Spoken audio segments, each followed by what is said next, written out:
The meat had been frozen for 9 days. Elias Cord knew this because he had counted. Counting was something he did now. Days, trap sets, the number of times a raven circled before landing, the exact depth of new snow measured against a stick he kept notched beside the cave entrance. He counted the way other men breathed, without deciding to, without stopping. He pressed the strip of dried elk against the skin of his stomach and held it there, feeling the cold of it move through him before the warmth moved back. His shirt was already stiff with old sweat and wood smoke. The meat needed 4 minutes against bare skin before his teeth could work it without cracking. He had learned this on day 31. He did not remember learning it. It had simply become part of the sequence, like every other thing that kept him alive. The temperature outside the snow cave was somewhere around -35 degrees Fahrenheit. He did not have a thermometer. He knew the temperature the way he knew everything now, by what it did to the world rather than what it measured. At this cold, spit crackled before it hit the ground. Exposed skin burned within 40 seconds. The pines made a sound in the wind like tearing canvas, not like wind through leaves, and the difference mattered because it told him whether the storm was building or breaking. It was building. He had not spoken a word to another human being in 61 days. Before we continue, subscribe to the channel if you enjoy these stories. Write in the comments where you're watching from and what time it is there. I always find it fascinating to see people from around the world brought together by one story. His fingers, when he looked at them, were the color of old candle wax, yellowish and slightly translucent at the tips. He had stopped looking at them 3 weeks ago. Not from fear exactly. From the same practical arithmetic that governed everything else. If they were frostbitten past saving, looking at them would not change that, and the anxiety would burn calories he could not replace. So he worked them, kept them moving, wrapped them in the oiled beaver fur he'd cut and stitched into liner gloves, and did not look. The cave was roughly 8 feet deep, 4 feet wide, and just tall enough to sit upright. He had dug it himself over the course of 6 hours on the night of the first heavy storm, using a flat piece of bark as a shovel and his forearms where the bark could not reach. Snow is one of the best insulators on Earth, a fact that would have seemed absurd to anyone who had not spent a winter learning it from the ground up. Inside the cave, with his body heat and a single small fire no larger than a hat, the temperature hovered around 15 degrees Fahrenheit. Still brutal, but survivable. Outside was not survivable. Not tonight. The meat softened against his stomach. He took a small bite, not from hunger, though he was hungry, but because the body needed fuel on a schedule, not on appetite. Appetite lied. Appetite shut down under cold and stress, and told a man he was fine when he was dying. He had watched a man trust his appetite in the winter of 1831 and had helped bury what was left of him the following April. He chewed slowly and began to hum. The hymn was called "How Firm a Foundation." He had learned it at a church in Hardin County, Ohio, before he had ever seen a mountain, when he was young enough to believe that firmness was something foundations had. The tune came out of him not as a choice, but as a reflex, the way a man rocks slightly when he's tired, the way breathing deepens before sleep.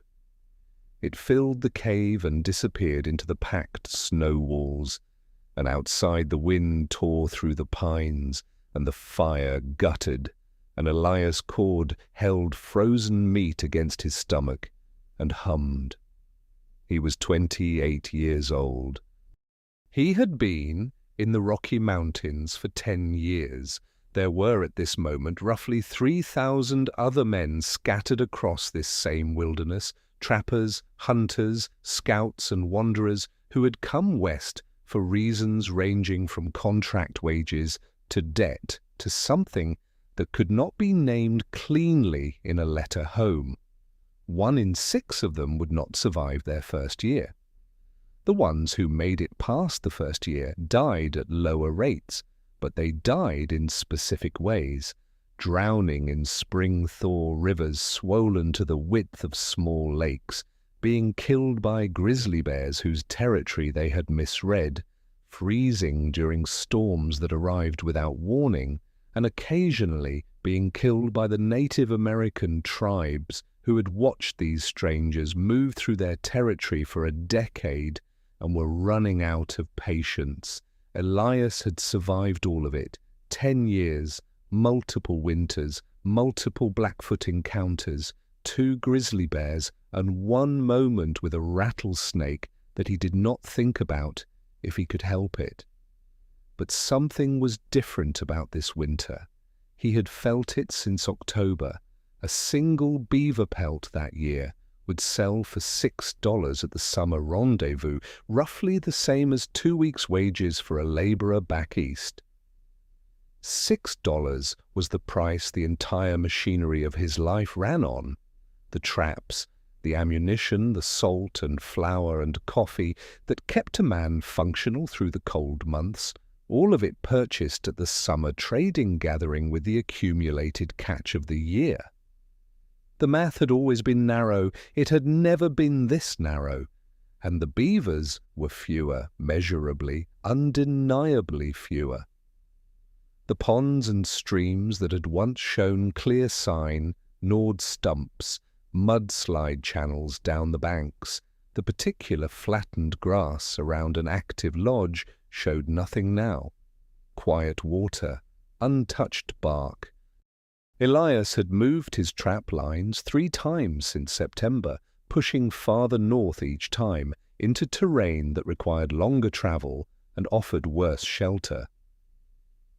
Into territory he was not supposed to enter. The fire shrank to the size of his fist. He fed it 2 sticks and watched the flame rebuild. The hum continued without him deciding to continue it. Outside, the storm pressed against the mountain with the weight of something that had no interest in him specifically, which was, in its way, the most frightening kind of force there was. He had 600 calories left. He had 2 options and he knew exactly what they were, and he had not yet decided which one he would take.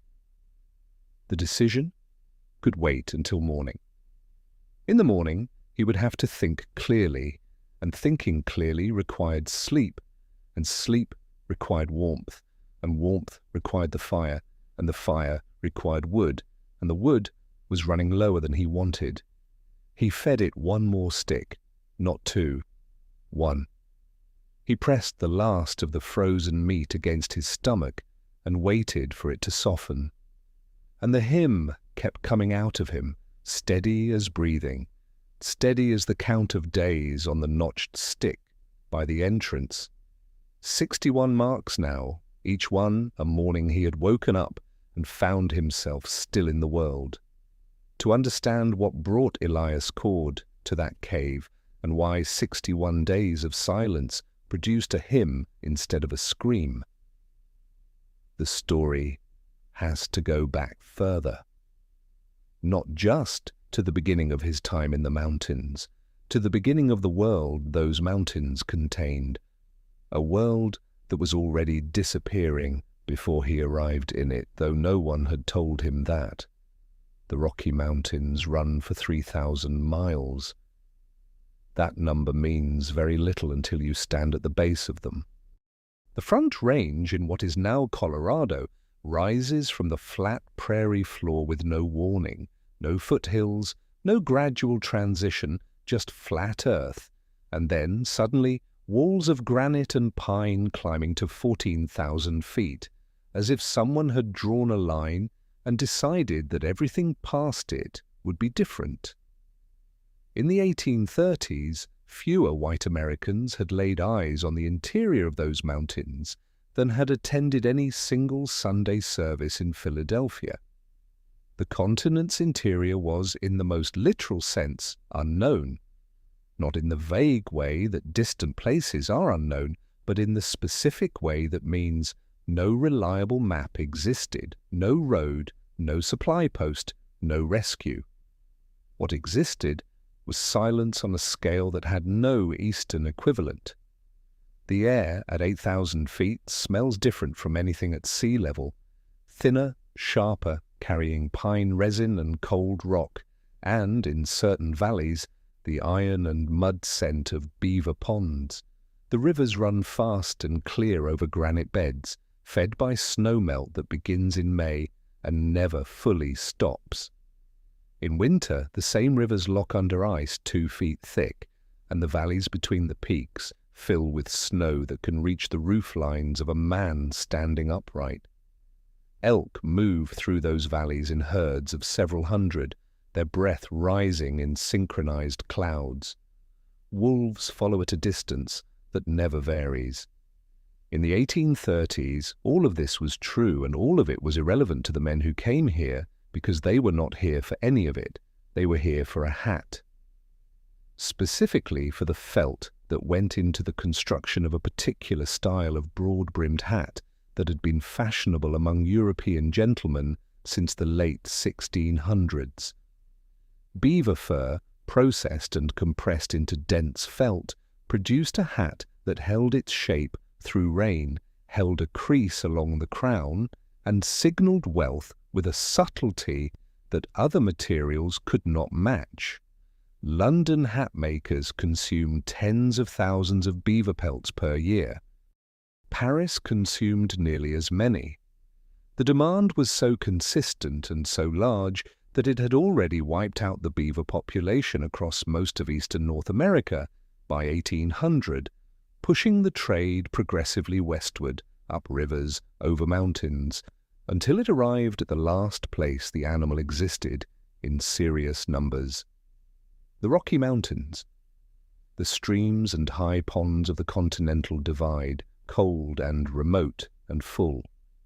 The machinery that moved men into this terrain was called the Rocky Mountain Fur Company, and it operated with the logic of any enterprise built on a finite resource: extract as much as possible, as fast as possible, and worry about the future later. The company recruited young men primarily in St. Louis, the last city before the wilderness, offering wages or profit shares in exchange for seasons of trapping. The contract terms varied, but the essential structure was the same. The company supplied equipment on credit, the trapper caught beaver, the beaver became pelts, the pelts became cash, and the cash paid back the company at prices the company set. The equipment itself was specific and heavy. A standard outfit included a Hawken rifle, the dominant firearm of the mountain trade, a half-stock flintlock weighing 11 pounds when loaded, accurate to 200 yards in the right hands, along with 6 to 12 steel beaver traps, each weighing 5 pounds, a hunting knife, a possibles bag holding flint, steel patches and balls for the rifle, a bedroll, cooking equipment, salt, flour, coffee, and dried meat enough for the journey west. A fully loaded pack animal carried 70 to 90 pounds of gear. A man on foot carried whatever the animal could not. Most men who signed those contracts were between 18 and 25 years old. Most had never spent a night without a roof. The rendezvous system was the logistical solution to the problem of supply and sale in a world without roads. Once a year in late summer, every trapper who had survived the previous 12 months converged on a designated valley. The Green River in present-day Wyoming hosted the gathering most often. To trade their winter's catch, buy next season's supplies, and spend 3 to 7 days in a concentration of noise and violence and commerce that would have looked to an outside observer like nothing that existed anywhere else on Earth. Up to 1,000 people attended the Green River Rendezvous in its peak years. Trappers arrived from all directions, gaunt and sunburned and heavily armed. Native American bands, Shoshone, Flathead, Nez Perce, set up trading camps along the river and dealt in horses, food, information, and labor. Company traders arrived from St. Louis with wagons of supplies priced at a markup of 300% over their eastern cost. A pound of coffee that cost 20 cents in St. Louis sold for $1 at the Rendezvous. Tobacco, sugar, and alcohol moved at similar ratios, and the company held the only store, and the trappers had been in the mountains for 12 months. The company did not lose money at the Rendezvous. A handful of Eastern tourists attended in later years. Men of means who paid for the experience the way a later generation might pay for a safari. They wrote accounts that described the Rendezvous as thrilling and barbaric in equal measure. One such account described a trapper named Peg Leg Smith finishing a horse race, discovering mid-ride that a bullet wound from earlier in the week had reopened, stopping to pour gunpowder into the wound, lighting it, and returning to camp to eat supper. The Eastern Observer called this extraordinary. The men around the fire did not look up. That was the culture. Not reckless, calibrated. Men who had learned to manage pain and risk the way an accountant manages numbers, efficiently, without drama, because drama cost energy, and energy was the only currency that could not be borrowed. The geography shaped everything. The Rocky Mountain watershed divided at a ridge called the Continental Divide. Rain falling on one side eventually reached the Pacific. Rain falling on the other eventually reached the Atlantic. The rivers that ran west were the trappers' highways, the Snake, the Green, the Bear, the Columbia. Moving along them meant moving with the logic of the land, which was the only navigation available. There were no trails in the modern sense. There were game paths, Indian trade routes, river corridors, and the collective memory of the men who had passed through before, passed down at Rendezvous in the form of information traded as carefully as pelts. A man who knew the location of a productive beaver pond in a high valley protected on 3 sides by ridgeline, that man had something worth protecting. That man was careful about who he told and when. By the early 1830s, the best of those valleys were already producing less. The trappers knew it. A stream that had yielded 40 beaver in a season 5 years earlier was yielding 15 now, then 8, then signs of previous lodges and nothing moving. The men moved higher and farther each year, pushing into drainages that were harder to reach and more dangerous to work. Some of those drainages were deep inside territory that specific Native American nations considered their own. Territory where the presence of a trapper was not a neutral fact. The Blackfoot Confederacy controlled much of what is now northern Wyoming and southern Montana. They were not a single tribe, but a loose alliance of 3 related nations, the Siksika, the Kainai, and the Piikani, who had been managing the northern plains and mountain edges for generations, and who had watched the fur trade's expansion with an accuracy of understanding that the trappers mostly failed to extend in return. Between 1800 and 1840, Blackfoot warriors killed an estimated 200 or more American and British trappers. The number was not random violence, it was territorial defense, conducted by men who understood exactly what the trappers represented, the leading edge of something much larger. The trappers understood the Blackfoot the way they understood winter, as a force to be read, respected, and if possible, avoided. Some succeeded, some did not. This was the world Elias Cord signed his name into in the spring of 1826 in St. Louis, standing at a company table in a warehouse that smelled of tar and river mud, holding a pen in a hand that had never held a rifle, reading a contract that promised wages of $150 per season and contained, in its small print, a clause that bound him to company pricing for all resupply. He signed it. He was 18 years old, and the alternative was a farm in Ohio that had failed 3 years in a row, and sometimes a bad option in a new direction is easier to take than a worse option in a familiar one. What no one at that table told him, what perhaps no one at that table fully understood, was that the world he was signing into was already changing in a way that would render everything he was about to learn, everything he was about to sacrifice, economically worthless within 15 years.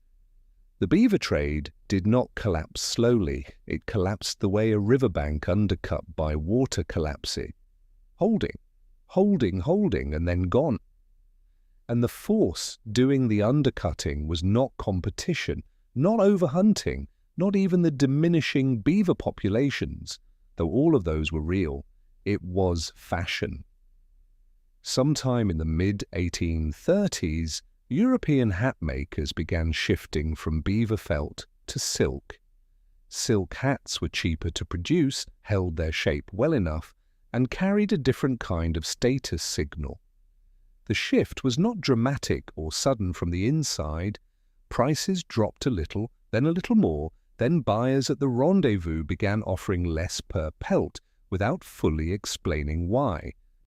By 1837, the price per beaver pelt had dropped 40% from its peak. By 1840, it would be over. 3,000 men in the mountains, working trap lines in -30 cold, risking Blackfoot territory and grizzly bears and spring rivers that could sweep a loaded man off his feet in 4 inches of moving water, for a hat that was going out of style. The men in the mountains did not know this yet. Not fully, not in a way they could act on. The information travelled slowly from London to New York to St. Louis to the rendezvous, filtered through company representatives who had reasons to keep their trappers trapping. And even if the information had arrived clearly, what would a man do with it? He was already here. The mountains were already the only world he knew. The skills he had built, the knowledge encoded in his body over years of cold and solitude and near death, none of it translated back to Ohio. The mountains had a way of becoming permanent that the men who entered them did not anticipate when they signed their names in a warehouse by the river. What kind of man became that permanent?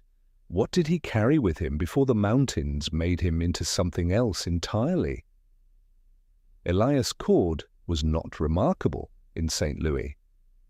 That was the first thing the company representative noted in the ledger beside his name. Not a physical description, not a skill assessment, but an absence. No distinguishing features, medium height, medium build, brown hair worn to the collar, hands that showed farm work, but nothing exceptional. He could read, which put him ahead of roughly half the men who signed that season. He owned his own knife. He had no criminal record and no known debts, which in 1826, St. Louis, was a more selective criterion than it sounds. He was from Hardin County, Ohio, and the kind of place that exists to produce people who leave it. Flat land, thin soil, winters that were hard without being dramatic. His father had farmed 40 acres of it since before Elias was born, working ground that yielded adequately in good years and punished every mistake in bad ones.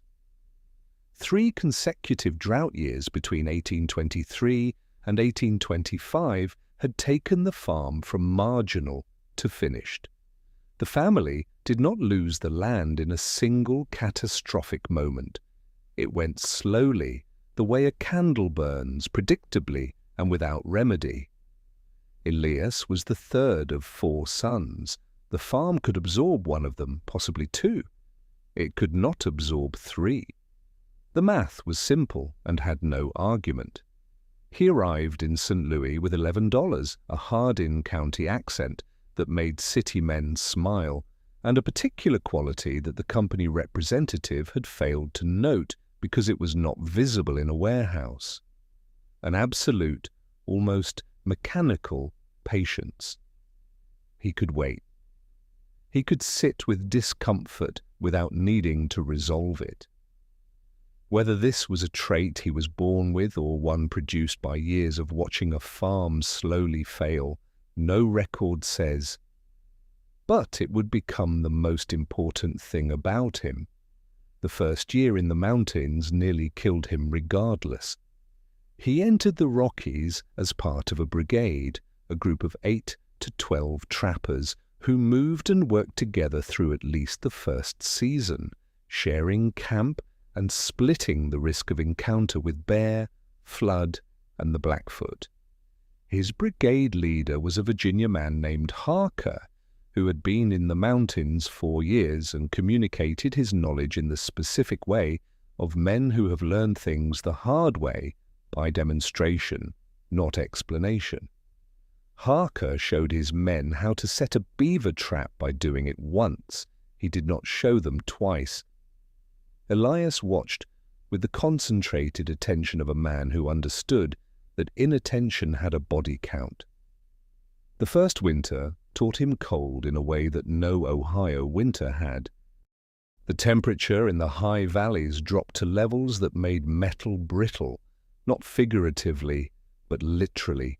Traps cracking under the weight of ice, the rifle's steel so cold that bare skin stuck to it if touched carelessly.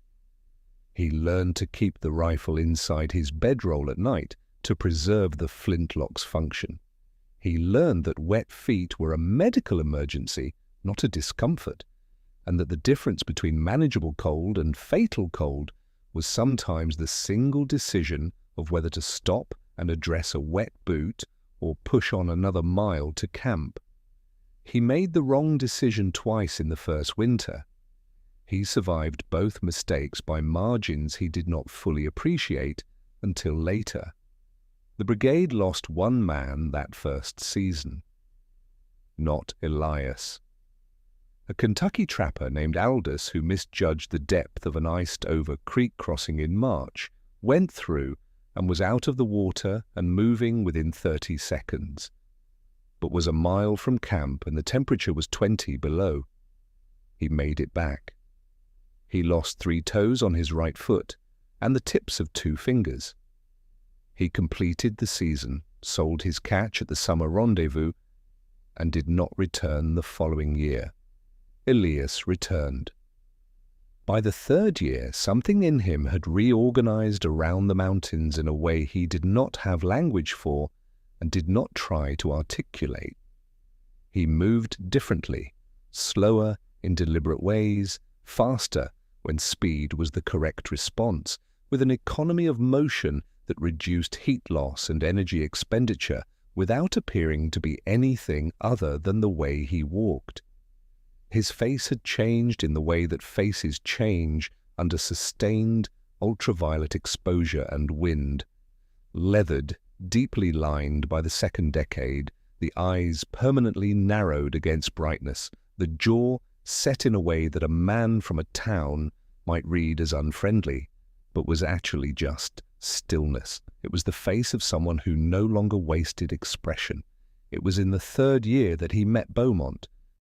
Gaspard Beaumont was French-Canadian, from a family of voyageurs, the French term for the canoemen who had been moving through North America's river systems since the 1600s, trading fur by a different method and from a different tradition than the American companies.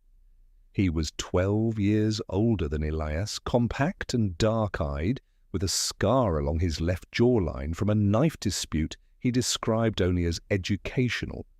He spoke English with an accent thick enough to slice and communicated primarily through gesture, and a kind of pointed silence that Elias found, after initial friction, remarkably efficient. What Beaumont knew about beaver was encyclopedic in the original sense, not academic, but complete.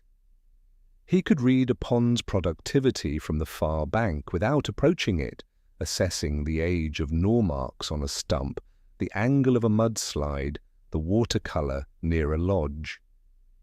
He could locate a beaver's preferred travel path, the underwater corridor between a lodge and a feeding area, by reading surface ripple patterns that Elias had spent 2 years not seeing at all. He taught Elias to set a trap, not at the obvious point of bank access, but 4 inches below the waterline along the travel path, weighted to drown the animal quickly rather than hold it injured, and thrashing, which attracted predators and damaged the pelt. It took Elias 1 full season to internalize what Beaumont showed him. His catch rate doubled. They wintered together twice, sharing a camp in the way of men who have established that the other will not steal, will not abandon, and will not fall apart. The 3 essential qualities of a winter partner in the mountains. They did not spend the winters in constant company.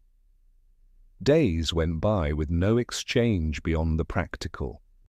But at night, by a fire small enough not to attract attention from a distance, Beaumont talked about the old voyageur routes, about the Hudson's Bay Company operating north of the border with a different economic structure, about winters he had spent farther north than Elias had yet been, where the cold was different in character, drier and more absolute, and where the aurora borealis appeared on clear nights as a green curtain moving across the sky.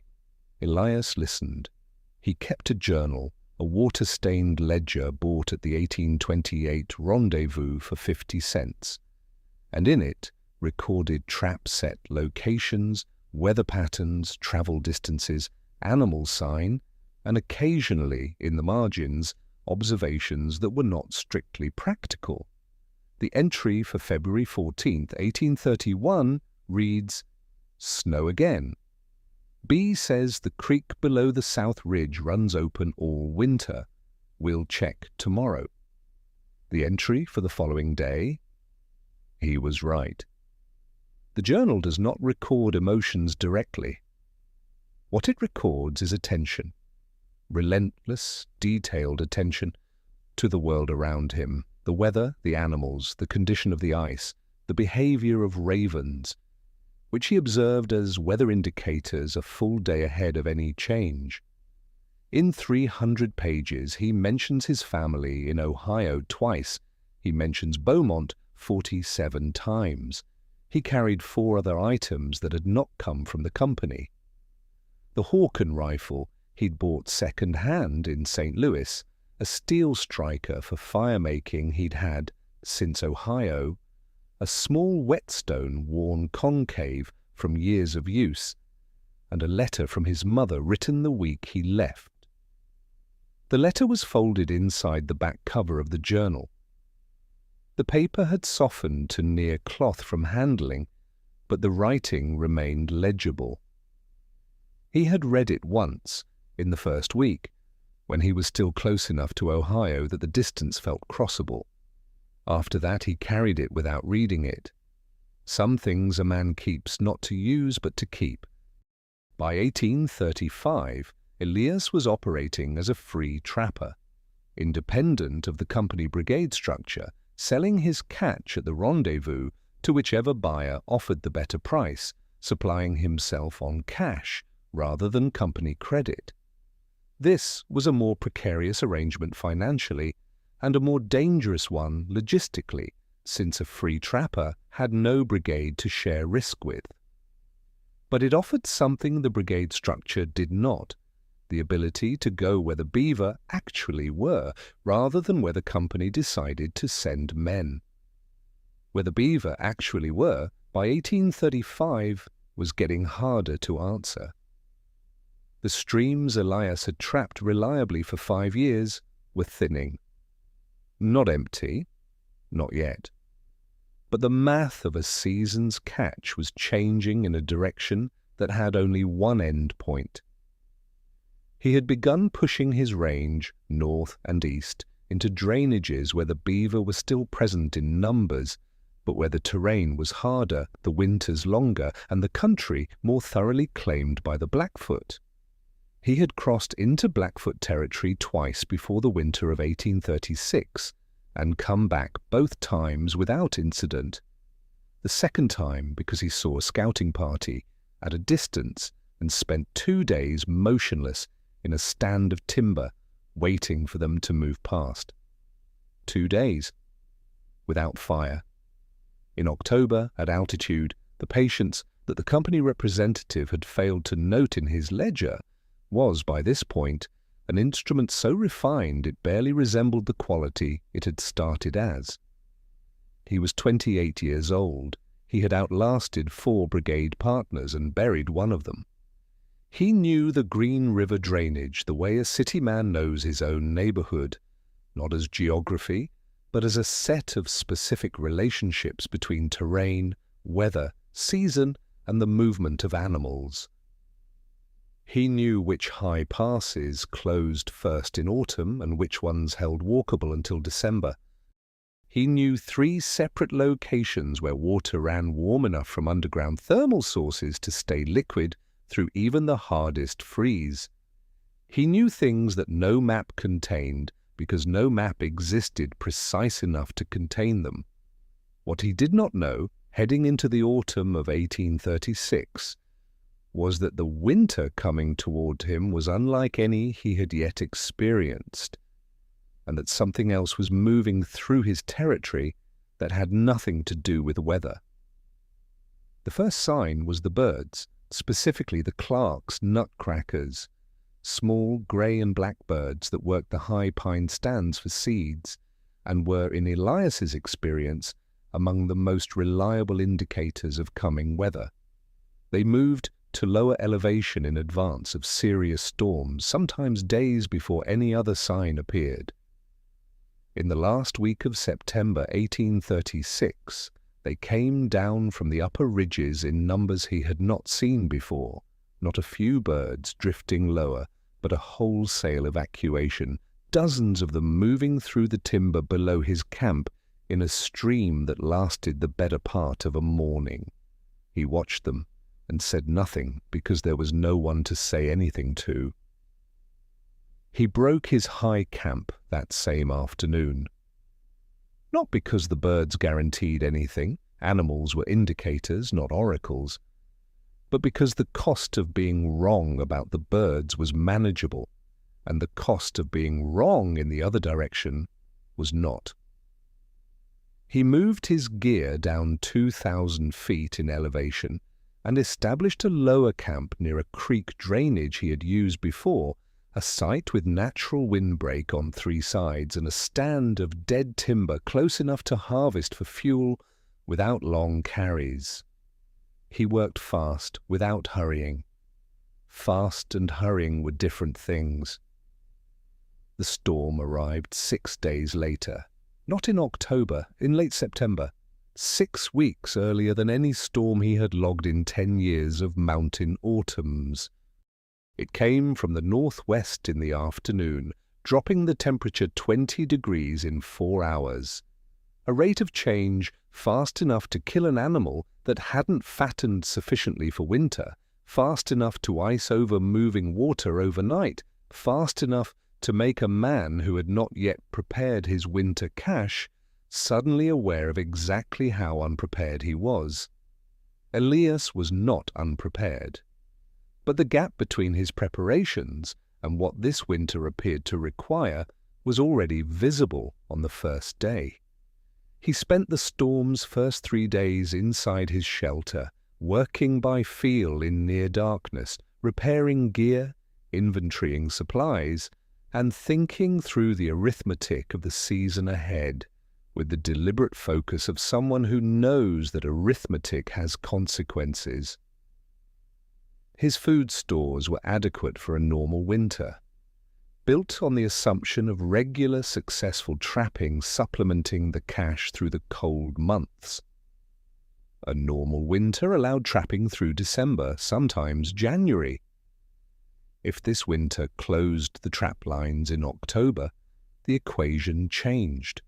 The storm dropped 4 feet of snow in the valleys, more on the upper slopes. When it broke, he went to check his trap lines. The first line, 6 traps, set along a creek drainage 2 miles east of camp, had produced nothing. This was not unusual after a major storm. The animals went still, deep in their lodges, waiting. He reset the traps, noted the lodge was active by the fresh mud plastering on the outer structure, and moved on. The second line, 3 miles north, showed 2 beaver. Good. The third line, the northernmost, the one that pushed closest to the boundary of territory he had learned to treat carefully, showed him something he had not seen before on his own trap line. Every trap had been sprung and removed from the water, not disturbed by weather or animals. Removed. 4 traps, each pulled from its set position and placed on the bank. Deliberately, carefully, in a line. The stakes that anchored them to the stream bed had been pulled and set beside them. Nothing was damaged, nothing was taken. The arrangement was precise enough to require significant effort in cold water, and the message it carried was precise enough to require no interpretation. He stood at the creek bank for a long moment. The snow around the site showed disturbance, but no clear prints. Whoever had done this had been careful about that. Recent, though, within the last day before the light snowfall that morning had begun to recover the ground, he picked up the traps, loaded them onto his pack, and walked back to camp. That night he considered his position with the same flat methodology he applied to everything. He was operating in the northern fringe of the Green River drainage, pushing into territory that Blackfoot hunting parties worked seasonally. He had known this. He had calculated the risk as manageable based on 2 previous incursions without contact. What the removed traps indicated was that the calculation had changed, that he was being observed, that his presence was known, and that whoever knew it had chosen, so far, communication over confrontation. So far. The Blackfoot Confederacy had been killing American trappers in this region for 30 years, not randomly, with a logic based on territory, resources, and the accurate assessment that American trappers were the leading edge of a larger movement that would not stop at fur. Between 1800 and 1840, the death toll ran above 200 documented American and British trappers, and the word documented was doing considerable work in that sentence, since deaths in the deep wilderness frequently went unrecorded. The Blackfoot were not indiscriminate, they were deliberate. And deliberate was, in some ways, more frightening. What Elias did not know, could not know from his position, was what was happening on the other side of the equation.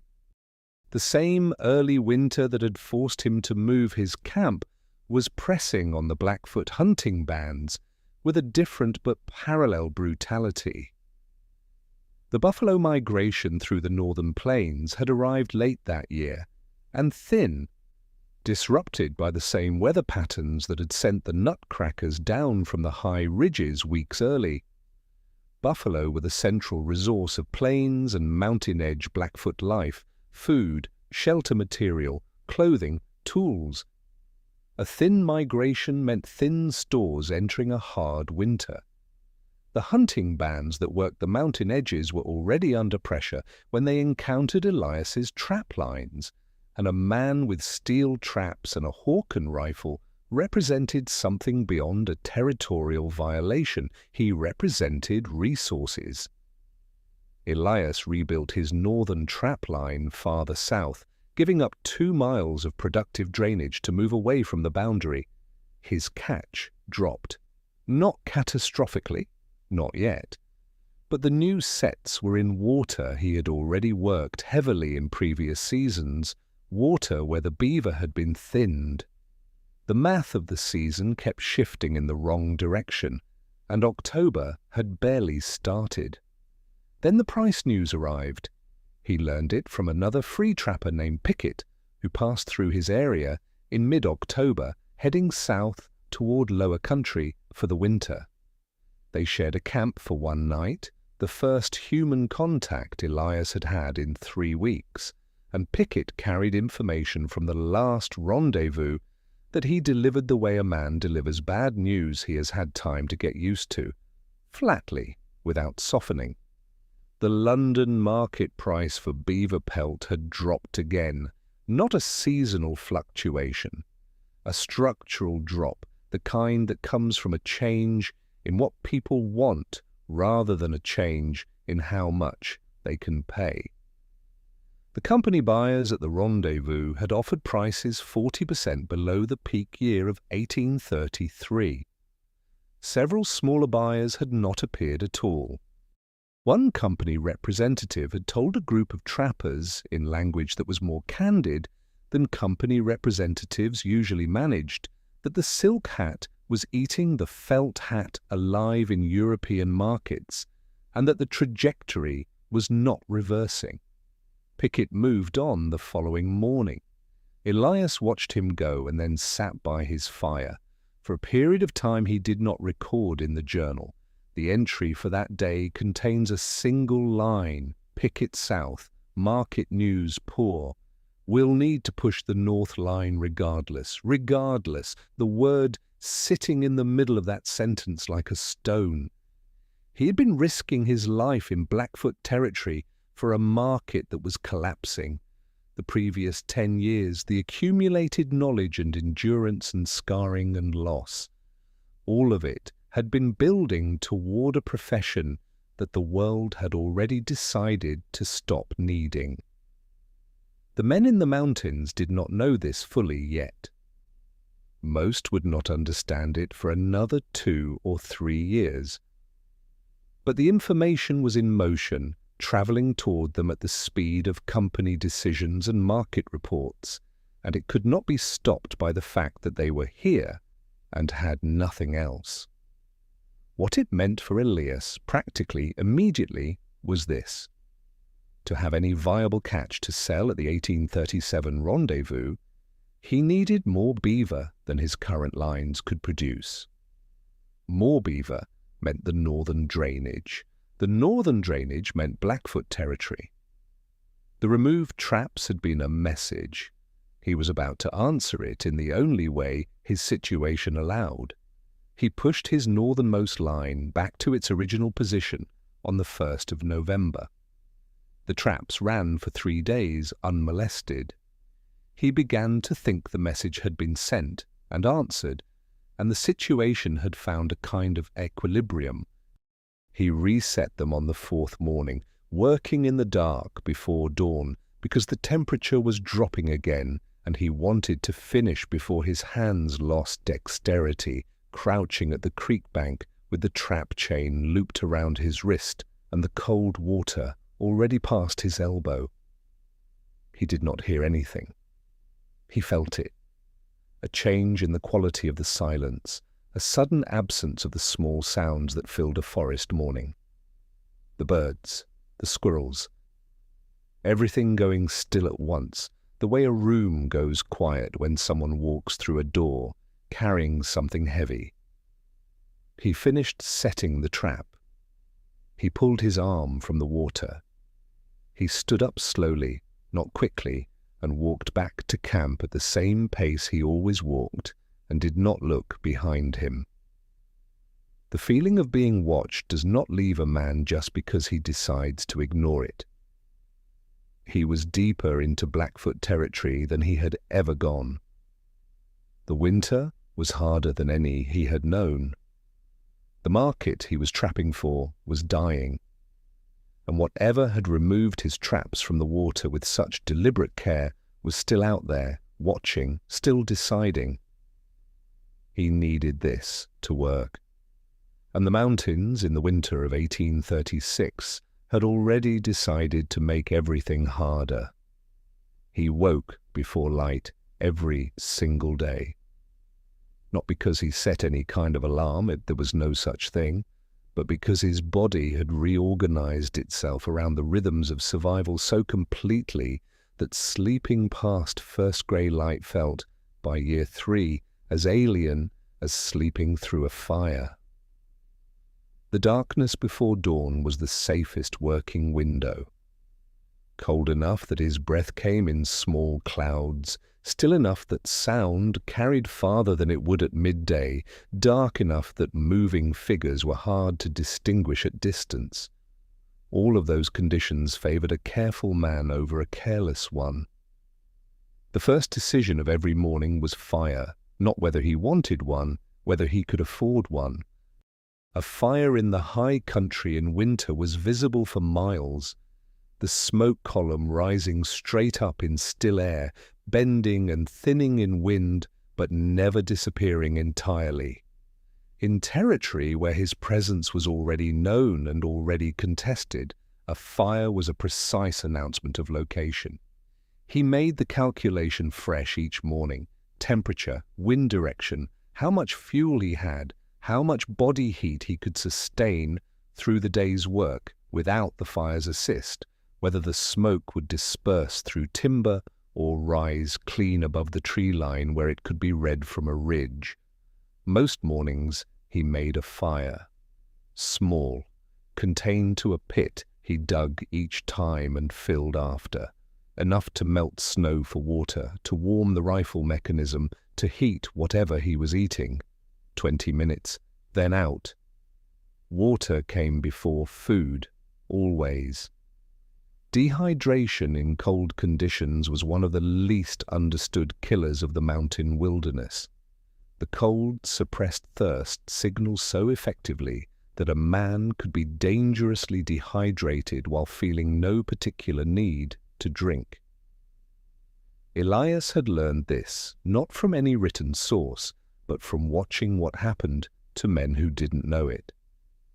He melted snow in a small tin cup held near the coals, drank 2 full cups before eating anything, and refilled his water container, a bladder made from a beaver stomach, treated and sealed, before breaking camp. The food was specific and unvarying by necessity. Pemmican formed the base of his winter diet: dried meat, elk or deer, depending on what the autumn hunt had produced, pounded to powder and mixed with rendered fat and dried service berries, then packed into cakes that hardened to the consistency of old soap in the cold. A cake the size of a man's fist contained roughly 800 calories. It tasted of nothing much after the first week, a dense, faintly rancid heaviness that the body accepted without enthusiasm, but processed efficiently. He ate it not for pleasure, but for the same reason he checked the traps, because the alternative was a body that stopped working. Beaver tail was different. When a trap held a beaver, the tail came with it. A flat, scaled appendage, roughly 12 inches long, pure white fat beneath the skin, extraordinarily calorie-dense in a way that a man working in sustained cold could feel within an hour of eating it. Trappers roasted the tail directly in the coals until the skin blistered and peeled away, then ate the fat inside. 900 calories in a piece of food, small enough to hold in one hand. In a season where the difference between functional and failing was daily caloric margin, beaver tail was not a delicacy. It was medicine. He worked 6 to 12 traps depending on the season and conditions. Each trap weighed 5 pounds. Steel, spring-loaded, with a chain 18 inches long, terminating in a ring that anchored to a stake driven into the stream bed. Setting them required wading into the creek, sometimes knee-deep, sometimes waist-deep, depending on the stream's configuration, and where the beaver travelled. He did this in temperatures that hovered between 0 and 20 degrees Fahrenheit for most of November and December, wearing moccasins that soaked through immediately and relying on movement and a specific technique, keeping his feet moving constantly while in the water, never stopping because stationary wet feet in that cold began losing sensation in under 3 minutes. The traps were set 4 inches below the waterline along the beaver's travel path, a specificity that Beaumont had drilled into him until it was automatic. Too shallow, and the trap caught nothing. Too deep, and it caught the wrong part of the animal. 4 inches positioned over the underwater route between the lodge and the feeding area, anchored so that the chain pulled the animal down rather than allowing it to surface. The drowning happened quickly. A beaver held on the surface, struggling, damaged the pelt and drew predators to the set. A damaged pelt was worth half. Half was the difference between a viable season and a failed one. After the check and reset of the trap lines came the work of preparation. Any animal taken had to be skinned immediately. Left carcasses drew wolves and wolverines in particular were a problem that a trapper could not afford to develop. Skinning a frozen beaver required a technique closer to woodworking than butchery. The skins stiffened within an hour of the animal's death in cold air, and the knife had to be worked along the hide in short strokes, peeling rather than cutting, following the membrane between skin and fat without puncturing the pelt. A punctured pelt lost value. Everything lost value. Value was the only thing between Elias and a different kind of math entirely. He stretched each pelt on a willow hoop. Bent green willow branches lashed into an oval and hung them inside his shelter to dry. The smell was considerable. After the first season he had stopped noticing it, the way a man stops noticing the sound of a river near his camp within a few days. The round trip of checking and resetting all his lines covered 8 to 12 miles of mountain terrain in conditions that modern hikers with modern equipment would consider extreme. He did it every other day, rotating which lines he checked to reduce the predictability of his movements, a habit born from the same awareness that governed his fire decisions. He moved through the snow with a shuffling, economical stride that minimized energy expenditure and reduced the risk of breaking through ice-crusted surfaces into the soft snow underneath, which could drop a man thigh-deep and soak his leggings in seconds. A trapper's leggings were the most critical garment he wore, not the coat, not the hat, the leggings. Wet legs in motion stayed manageable. Wet legs at rest, in camp, at night, became a survival problem within hours.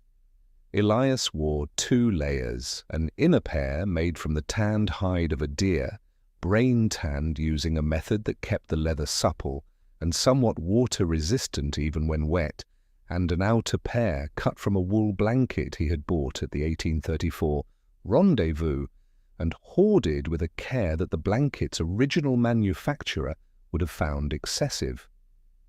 Wool retained insulating capacity when wet in a way that no other available material matched. He had learned this fact from Beaumont, who had learned it from 40 years of Canadian winter.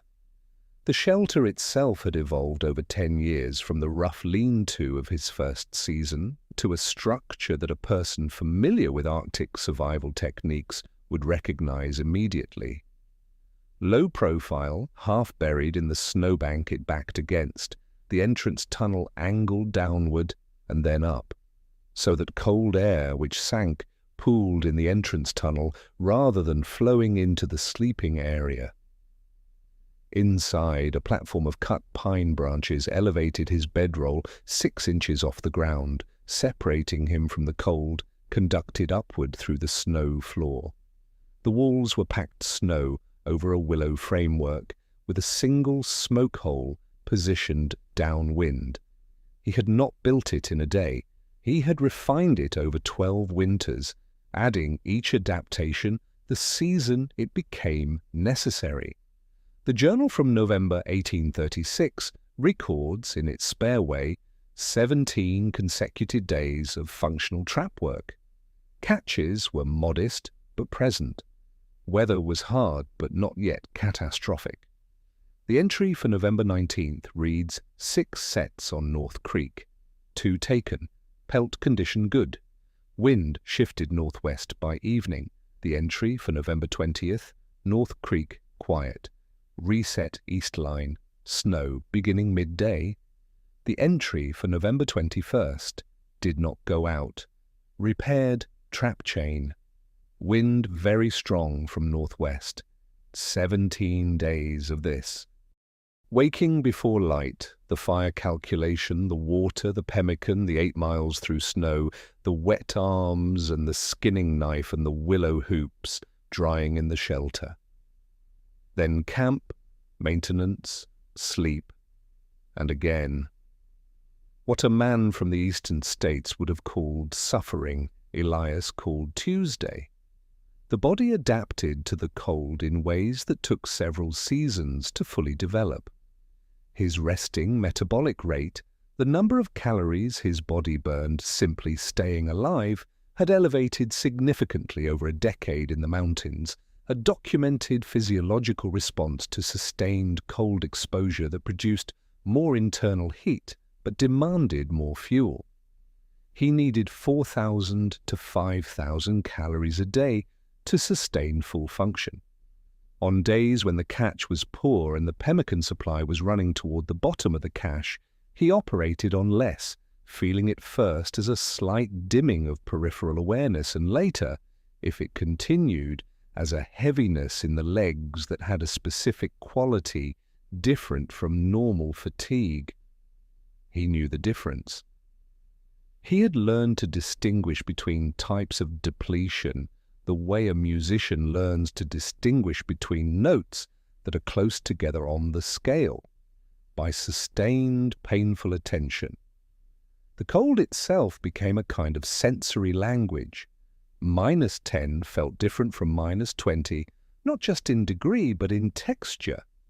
At -20, the air had a crystalline quality, dry and almost sharp in the lungs, and sounds carried with an unusual clarity, so that a branch breaking a quarter-mile away arrived with the precision of something close. At -30, the quality changed again. Thicker, somehow, the silence more absolute, as if the cold were compressing the air itself into something denser than normal. Elias used these distinctions the way others used thermometers. He was rarely wrong by more than 5 degrees. On the 42nd day of his winter, December 8th, by his journal count, he completed the check of his southernmost trap line and began the return to camp. 3 miles of familiar terrain, a route he had walked dozens of times, through a stand of lodgepole pine, and then along the north bank of the creek drainage to the ridge where his shelter sat. He was 50 yards from the creek when he saw them. Footprints. 2 sets coming from the northeast, moving parallel to his trapline route for approximately a quarter-mile, then stopping at the bank. Fresh, the edges sharp, not yet softened by wind or sublimation. Made sometime in the last few hours. The stride length was consistent with 2 men moving at a deliberate pace, not hurrying. They had stood at the bank for some time. The snow around the stopping point was compressed and disturbed in the way snow gets when people stand in one place and shift their weight. They had not approached the traps, they had watched the traps from the bank, and then they had left, back to the northeast, the way they had come. 2 men knew exactly where his southernmost trap line was. They had watched it and walked away without touching it. The removed traps from 6 weeks earlier had been a message. This was something different. An observation so deliberate it had its own language, and Elias, who had become fluent in the languages the wilderness used, understood it clearly enough. They were not deciding whether he was here, they were deciding what to do about it. He did not sleep well that night. Not from fear, or not only from fear, but because the mind under sustained solitude developed a particular relationship with unresolved problems, turning them over and over with the same involuntary persistence that a tongue finds a broken tooth. He lay in his bedroll with the rifle beside him and the fire reduced to coals, and worked through the footprint situation the way he worked through everything, methodically, without conclusion, until the evidence supported one. 2 men. Watching, not acting, the same territory where the traps had been removed 6 weeks earlier, with deliberate care rather than destroyed. Destroyed would have been easier to read. He was on day 43 of his winter count. He had spoken no words aloud since Pickett's departure, and the silence had by now moved past the stage of discomfort into something else, a state that men who had not experienced extended solitude would have difficulty categorizing. Not peace, not distress. A kind of heightened, unrelenting presentness, as if the brain, deprived of the noise of other people, had redirected that processing capacity entirely toward the immediate physical world. This was not metaphor, it was physiology. Modern researchers studying the neurology of isolation have documented a measurable shift in sensory processing that occurs after approximately 3 to 4 weeks of genuine solitude, the kind with no digital input, no ambient human sound, no social interaction of any kind. The brain's social processing regions, deprived of their normal workload, do not go quiet, they redirect. Auditory acuity increases, pattern recognition in visual fields sharpens. The ability to detect subtle changes in environment and a shift in wind direction, an unusual absence of bird sound, the specific quality of light that precedes a certain kind of weather, becomes measurably more acute than in socially engaged individuals. The trappers had no name for this. They called it the mountains getting into a man, and they meant it neither positively nor negatively. It simply happened, the way calluses happened. Elias's journal from this period reflects the shift in ways he would not have articulated consciously. The entries grow shorter in word count but denser in observational content. Where early journals recorded events, set 4 traps, took 2 beaver, weather cold, these entries recorded relationships between things. Ravens moving south before noon, wind still from north, storm by evening confirmed, ice on north bank thicker than south by 2 inches, current differential, good beaver travel on south side, moved 2 sets. The observations were the product of a mind that had been paying attention for 10 years and had recently had all other distractions removed.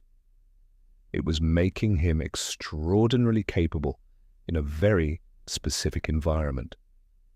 What it was doing to the rest of him was harder to assess. He had developed rituals, not in any ceremonious sense, practical scaffolding for a mind that needed structure when exterior structure was absent. Every evening in the last light, he walked a circle around his camp at a radius of about 50 yards, checking for sign and simultaneously marking the boundary of his immediate territory in some private internal map. He sharpened his knife every morning after the fire, whether it needed it or not. 12 strokes on the whetstone, alternating sides, the sound of it a kind of punctuation to the start of the day. He named things. The naming was perhaps the strangest adaptation and the most human. He had names for the ravens that worked the area around his camp, not sentimental names, but descriptive ones in the practical tradition of a man who needed to distinguish between individuals for observational purposes. One bird with a bent primary feather he called Broke, a larger, more aggressive bird that consistently drove others from carcasses he called Major, after a sergeant in a St. Louis militia company who had impressed him as a young man with the same quality of unearned authority. He noted their behavior in the journal with the same precision he applied to weather. They were, in a functional sense, his community.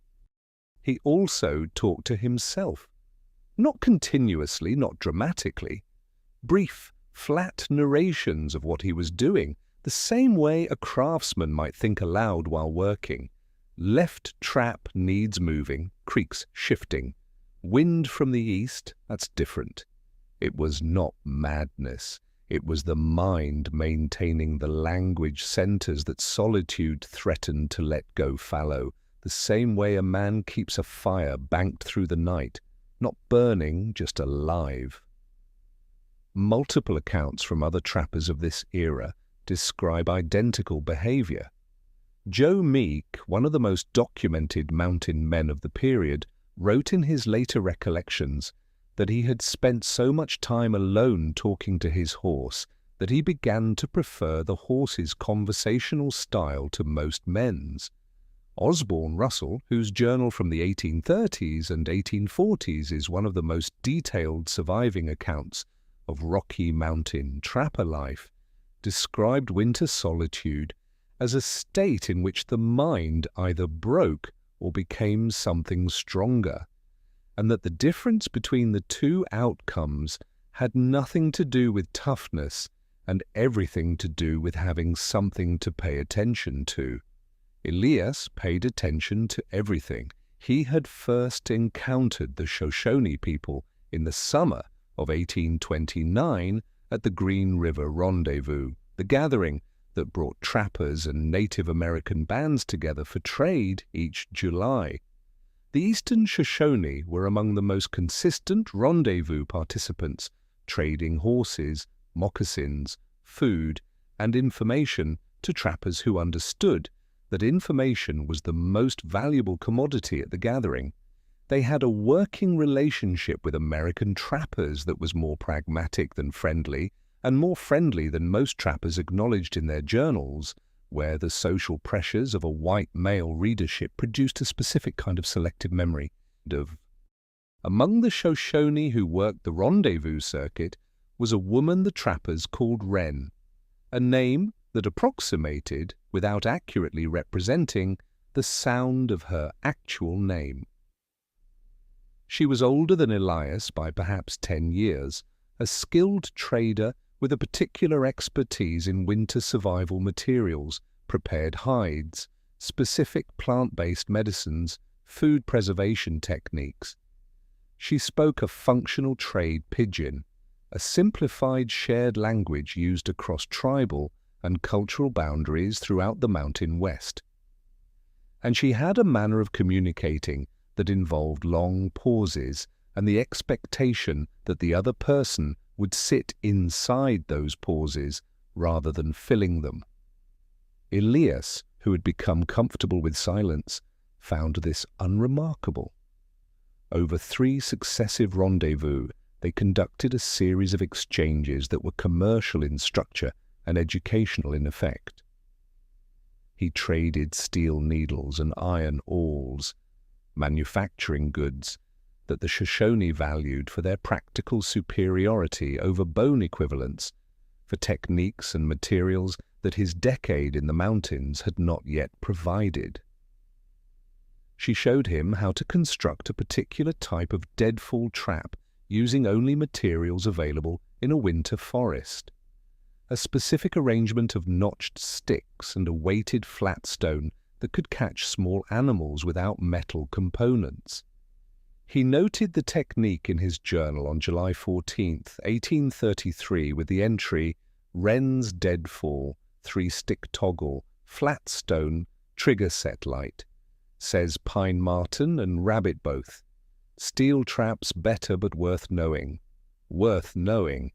He wrote it and moved on and did not think about it again for 3 years. What she had given him was not just a trap design. She had given him the product of knowledge systems built over generations of living in exactly the terrain he was trying to survive in, refined across centuries of exactly the winters he was facing, tested against exactly the conditions that were now bearing down on him. He had received it as a curiosity, a supplement to his existing methods, the way a man with a good rifle might note the design of a bow with mild interest. He did not yet know what that note in his journal would mean. The footprints did not return for 4 days, then 5. The northernmost trap line ran unmolested, producing modest but real catches. Elias began to wonder, in the careful way he wondered about anything, testing the idea against the evidence rather than simply settling into it. Whether the observers had moved on, shifted their attention elsewhere, decided that whatever he represented was not worth the continued effort of monitoring. On day 49, he returned to camp at dusk and found the fire laid. Not his fire, not his arrangement. Someone had stacked 3 pieces of firewood in the specific configuration needed for a sustained burn. The large piece at the back, 2 smaller pieces angled against it, tinder placed precisely at the base, and had set it ready to light. The wood was from his own supply pile, repositioned, not brought from outside. The camp had been entered, examined, and then restored to something indistinguishable from its previous state, except for the fire layout. He stood at the entrance to his shelter and looked at it for a long time. No tracks visible in the hard frozen ground near the fire pit. The woodpile showed slight disturbance, but nothing that would have been obvious to a man not looking for it. The arrangement of the fire itself was the signature. The specific logic of how the pieces were placed communicated a knowledge of fire building that was not Elias's own method. His method used 4 pieces in a different configuration, a habit from Beaumont. This was 2 pieces and a brace, which he recognized as a technique he had seen Shoshone fire builders use at the rendezvous, not Blackfoot, Shoshone. The distinction mattered enormously, and the fact that it mattered told him something about how thoroughly the mountains had reorganized his understanding of the world he lived in. Back in Ohio, Indian was a single category. Out here, the difference between Shoshone and Blackfoot in the winter of 1836 was the difference between a possible communication and a probable threat. He lit the fire, he ate. He did not sleep any better than the previous nights, but for a different reason. The footprints to the north were Blackfoot. He believed this from the direction of approach and the context of the removed traps. The fire arrangement was Shoshone. 2 different groups, both aware of him, both making decisions about him that he was not party to. He was not alone. He had simply been alone in his understanding of his situation. That realization sat with him through the night. The mountains he had believed were his solitary domain were actually a shared territory, occupied and monitored and negotiated over by people with their own calculations running, their own resource problems, their own arithmetic of a hard winter. He was a variable in equations he could not fully read. 6 days passed after the arranged fire. Nothing. Then 7. Elias checked his lines, maintained his routines, kept the rifle closer than usual. The journal entries during this period are the most strict of the entire winter. A single line per day, sometimes less. Day 55. North line. 1 taken. Day 56. Wind. Day 57. Wind still. On day 58, the blizzard came, and the night before it arrived, the last quiet night before everything changed, Elias checked his food cache with the specificity of a man who had been postponing the count because some part of him already knew the number. He knew it now. He recorded it without comment in the journal, a single entry that closed the page. Cache at 12 days if careful. Storm coming. 12 days. He looked at the sky to the northwest, where the clouds were building in the particular way he had learned to read as serious. Not the grey overcast of a passing system, but a specific purple-black at the base, a colour the mountains produced only before their worst work. And he closed the journal and began to think about what 12 days actually meant. The answer was not good, and the storm had not even started yet. The storm arrived at 3 a.m. He knew the exact time because he had been awake, listening to the wind build from the northwest in the incremental, purposeful way of a serious system, not gusting and retreating like a storm that would pass by morning, but climbing steadily, each hour louder than the last, the pines outside moving from sway to full thrash. By the time the snow began, the wind had reached a sustained pitch that made individual sounds impossible to isolate. The world outside the shelter became a single, continuous roar. He fed the fire and waited. There was nothing else to do. Moving in whiteout conditions on mountain terrain was not courage. It was a different kind of surrender, faster and less dignified than staying put. He had seen what happened to men who decided that moving through a serious mountain storm was preferable to enduring it. The results were specific and final.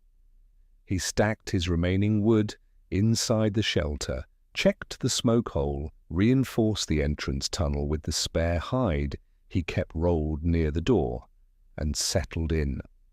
The storm ran for 36 hours. During that time, he slept in intervals, ate measured portions from the cache, and kept the fire at the minimum size necessary to maintain survivable temperature inside the shelter. Minimum because the wood supply was the constraint everything else depended on. He had 2 days of fuel inside. He had more outside, buried now under whatever the storm was depositing, and the work of excavating it would cost calories he was calculating with new precision. On the second morning, the wind dropped enough that he could hear individual sounds again. He dug out the entrance tunnel, 2 feet of new snow packed against the hide door, and pushed into the outside world. 4 feet of new snow on flat ground. More on the windward side of obstacles, less on the lee side, in the sculpted asymmetry that a serious storm left across every surface. The sky was clearing from the west, pale blue showing through thinning cloud, the light on the snow so intense it was physically painful after 36 hours of shelter dimness. He kept his eyes narrowed and went to check the food cache. The cache was dug into the north-facing bank behind his shelter, a pit 3 feet deep, lined with bark, covered with a flat stone, and then packed snow, designed to maintain a consistent below-freezing temperature that preserved meat while keeping it accessible. He had built it this way specifically to protect against the 2 most common cache threats, temperature fluctuation and predators. The stone lid was heavy enough to discourage most animals. The packing snow, refreshed after each storm, added insulation and concealment. He moved the snow, he shifted the stone. The cache was destroyed. Not by the storm, the stone was intact, the bank undamaged. A wolverine had approached from the side, excavating under the bark lining with the methodical efficiency of an animal that understood exactly what it was doing. The pemmican cakes were gone, not scattered, not partially consumed, but gone, carried off in the night before the storm, before the snow had covered the tracks, which were now just suggestions beneath 4 feet of white. The dried elk was gone, the rendered fat was gone. What remained was a torn piece of bark, 3 service berries that had fallen from a pemmican cake, and the smell of the animal, a specific musk, acrid and unmistakable, that wolverines left as a kind of territorial signature on everything they touched. Elias stood at the open cache and did not move for approximately 2 minutes. The wolverine, Gulo, the largest land-dwelling member of the weasel family, weighing 30 to 40 pounds, capable of driving grizzly bears from kills through sheer aggressive persistence, was the most destructive predator a trapper's cache could encounter. Not because of its size, because of its intelligence. Wolverines had been documented dismantling cache structures far more sophisticated than Elias's, defeating systems that had successfully excluded bears and mountain lions, seemingly understanding the architecture of human food storage well enough to find its weaknesses. The animal had taken everything in a single night. What remained in Elias's possession, after a count conducted with the precision of a man who needed exact numbers, 1 partial pemmican cake he had kept inside the shelter for the previous night's supper, containing perhaps 600 calories, a small amount of coffee, salt, the frozen strip of elk from the trap line, hardened to iron in the cold. That was the food supply. That was what stood between him and the arithmetic he had been running in the back of his mind since October. 600 usable calories. A body in sustained cold and physical labor needed 5,000 per day to function fully. At 2,000, minimum maintenance, he had less than a day. He needed to trap. The storm had buried his lines. The process of digging out the trap lines, resetting them, and waiting for catch in the aftermath of a major storm, when animals were sheltered deep in their lodges and moving cautiously, if at all, typically took 3 to 4 days before meaningful production resumed. 3 to 4 days at the caloric margin he was now operating on meant cognitive impairment beginning around day 2. The research on this is specific. The brain consumes roughly 20% of the body's caloric intake, and under severe restriction, the higher cognitive functions, planning, risk assessment, abstract reasoning, degrade first, while the basic survival functions persist longer. A starving man can still walk. He cannot necessarily make good decisions about where to walk. Elias wrote in the journal that morning, "The entry is 4 words, cache gone, wolverine, calculating. Then nothing for 4 days.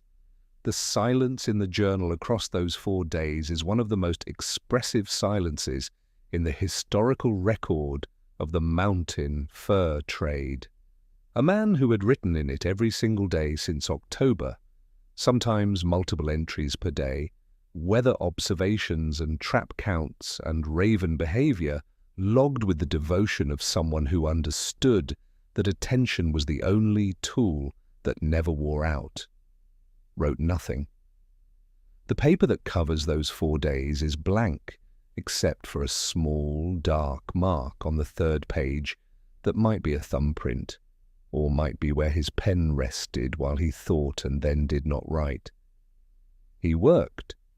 That much is reconstructible from later accounts and from the physical logic of his situation.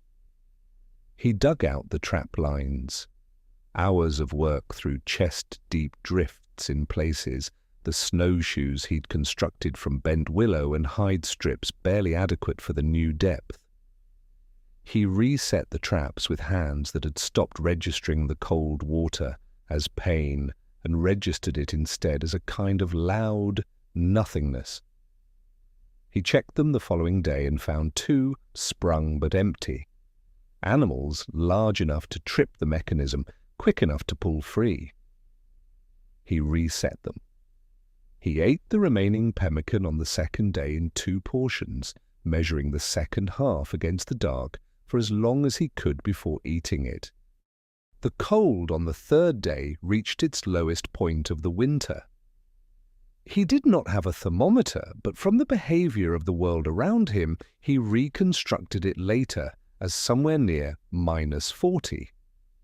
At that temperature, the trees made sounds. Not wind sounds, but structural sounds, the wood contracting, a sharp crack that travelled across the valley like a rifle shot, and then silence. His breath crystallized instantly, not as vapor but as fine ice particles that fell rather than drifted.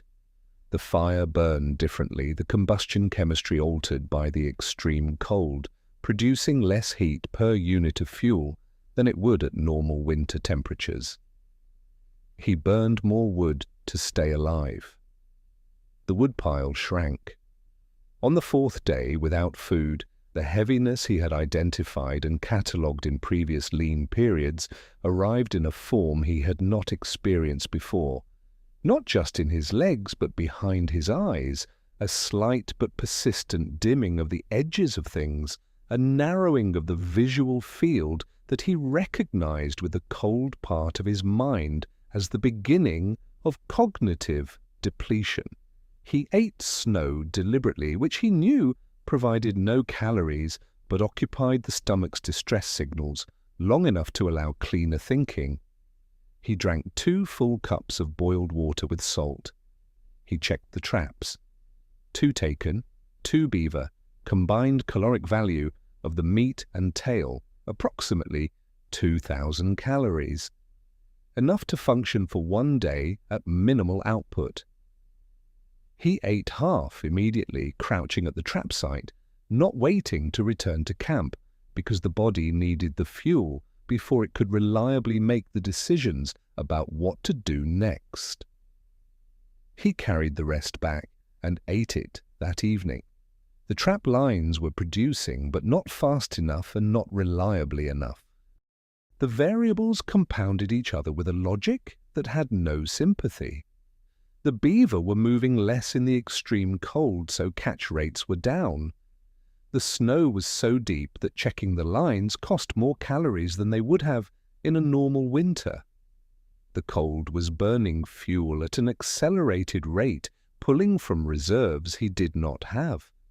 And the nearest lower elevation where easier survival was possible was 3 days' travel through terrain that the storm had made treacherous. 3 days of travel at his current caloric state was not a viable option. He could not go forward in any direction that led out. He could not sustain himself on what his existing trap lines were producing. The wood supply was declining at a rate that would leave him fuelless in 8 to 10 days if the cold persisted. He knew all of this with the specific, unsparing clarity of a man whose thinking had been stripped of everything except what was necessary. There was something else pressing on the edge of his awareness during those days that he did not write about, and that quality of not writing was itself a communication to anyone reading the journal carefully. The footprints from the south trap line, the arranged fire. 2 separate presences in his territory, both gone quiet since the storm. The Shoshone fire arrangement had suggested something, a communication, a signal, that he had not had the cognitive bandwidth to fully interpret before the cache was destroyed and everything else became more urgent. He thought about it now, not with the detached analytical capacity of his normal thinking, but with the flattened, simplified cognition of day 4 without food, which paradoxically sometimes stripped a problem down to its actual shape. Without food, the mind lost its ability to complicate. What remained was structure. Someone had laid his fire for him. Someone had entered his camp, assessed his situation, and done something constructive and then left without revealing themselves. That was not the behavior of an enemy. It was not clearly the behavior of a friend either.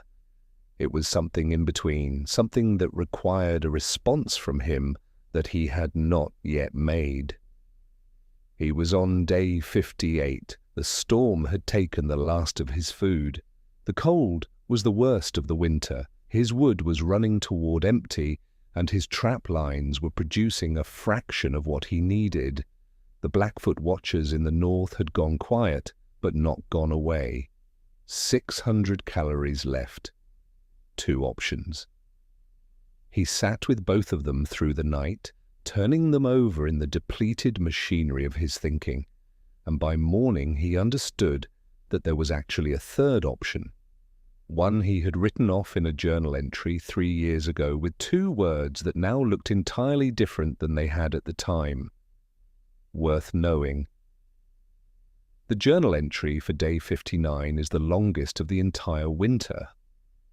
Not in word count, it is actually shorter than many entries from November, but it is the only entry written in 2 separate sittings, distinguished by a change in the pressure of the pen strokes midway through, as if the hand that finished it belonged to a slightly different man than the one who started it.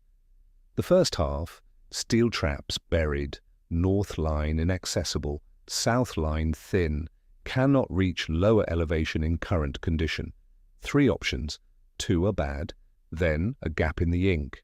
Then, in the same hand but pressed harder into the page, Wren's deadfall. Need to remember the toggle configuration exactly.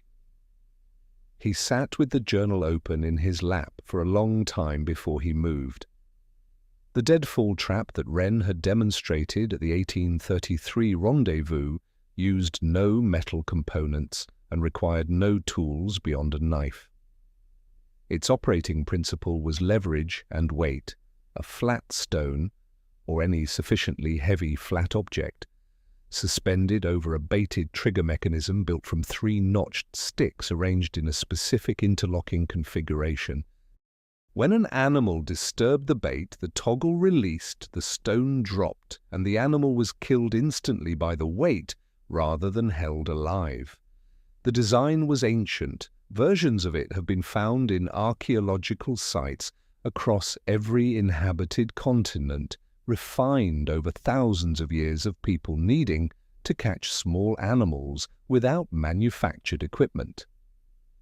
Elias had watched Wren build one in approximately 4 minutes. He had written down the configuration: 3 sticks, specific notch angles, trigger sensitivity adjusted by the depth of the notch cut, and then filed the knowledge away in the category of things that were interesting but supplementary, because he had 12 steel traps and a Hawken rifle and the full equipment of a professional trapper. The deadfall was a primitive fallback for people without better options. He now had no better options.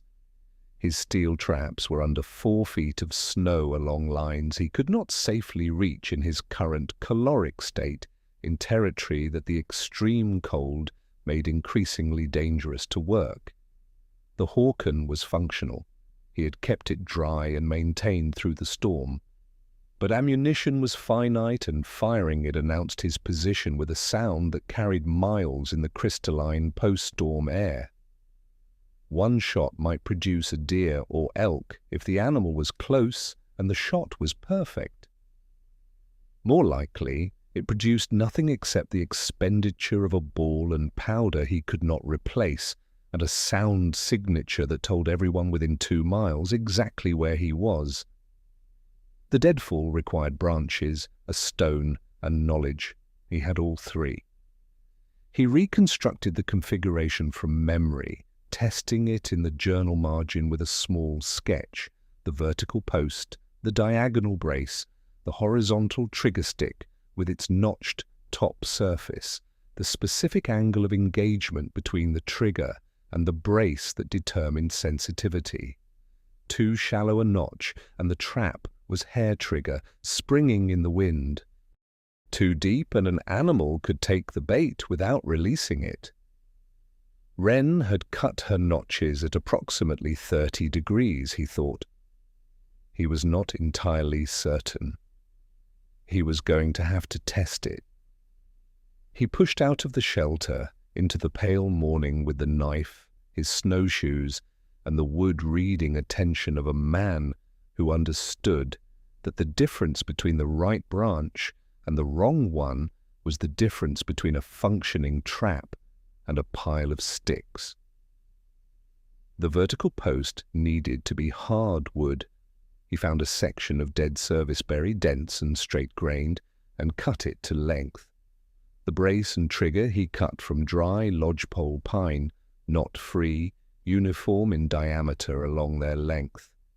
The flat stone he needed was buried under snow, but he knew where flat stones were, the creek bank where water action had been sorting rock geometry for centuries. He dug for the stone by hand. The creek bank was frozen solid at the surface, the ground beneath it nearly as hard. He used the tomahawk he carried for wood splitting and worked a section of bank loose in chunks until he found what he needed. A piece of flat sandstone, roughly 14 inches across, 2 inches thick, weighing perhaps 15 pounds.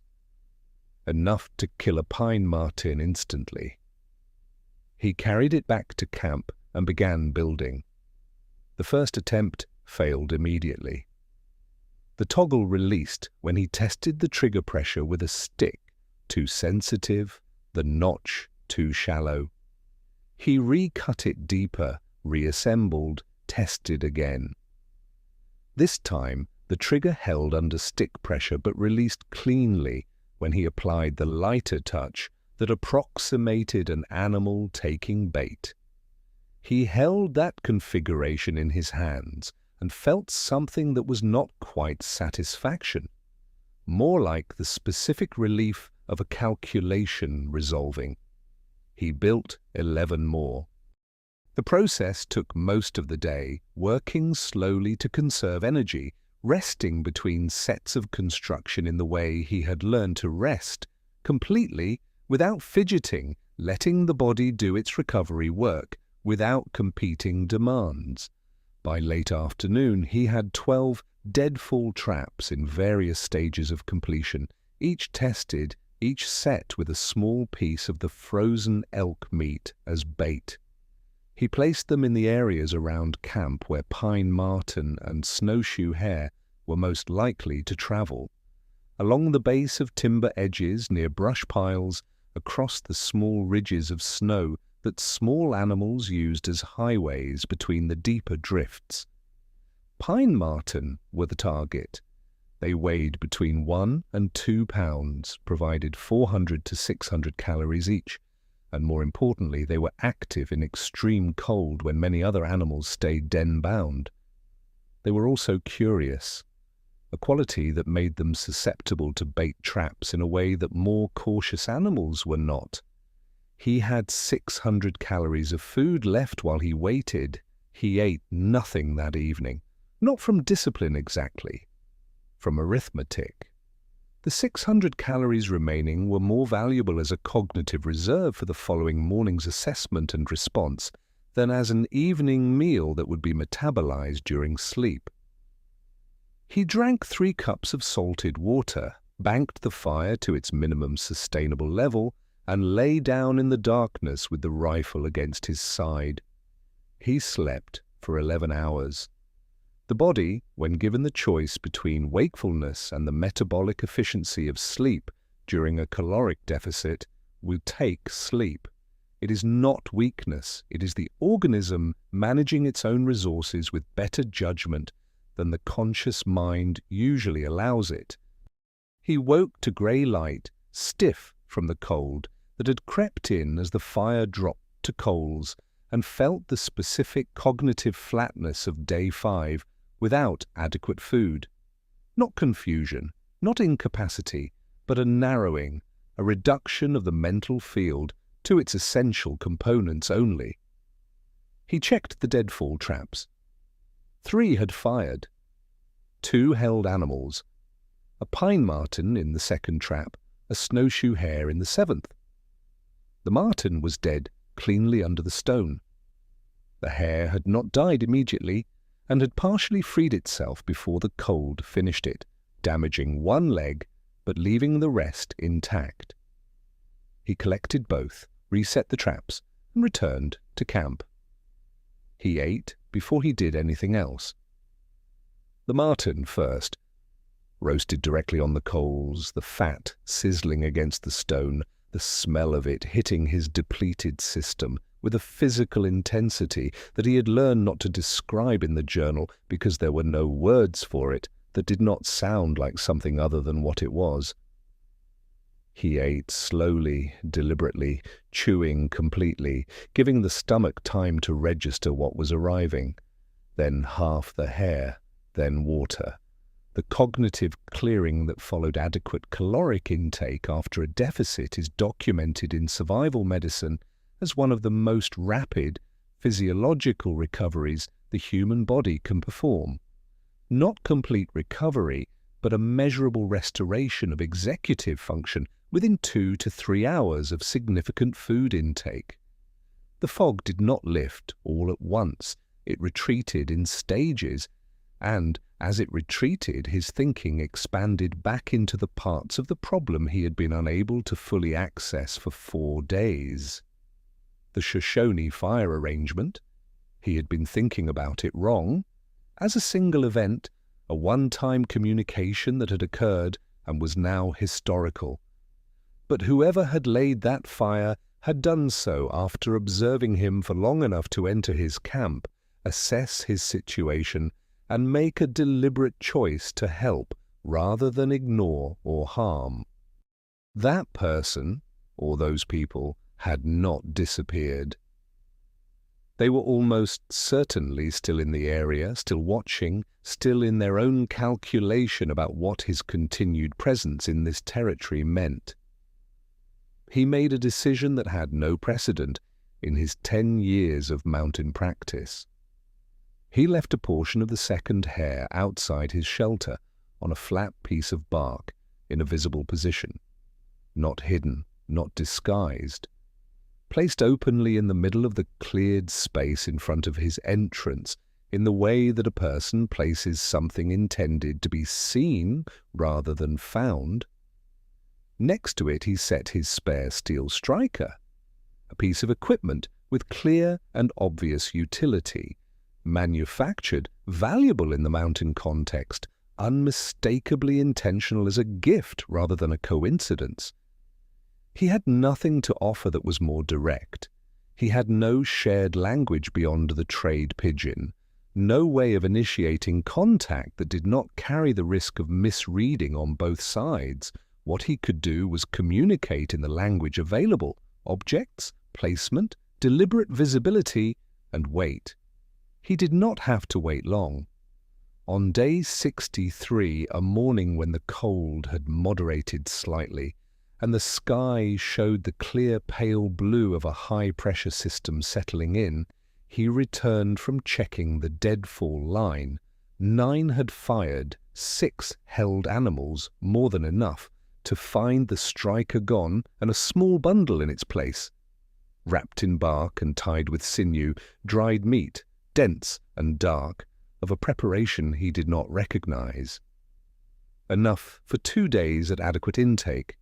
Beside it, a small pouch of rendered fat, no tracks in the hardened snow, no sign of approach or departure, just the exchange, clean and precise, like a sentence in a language that didn't require words.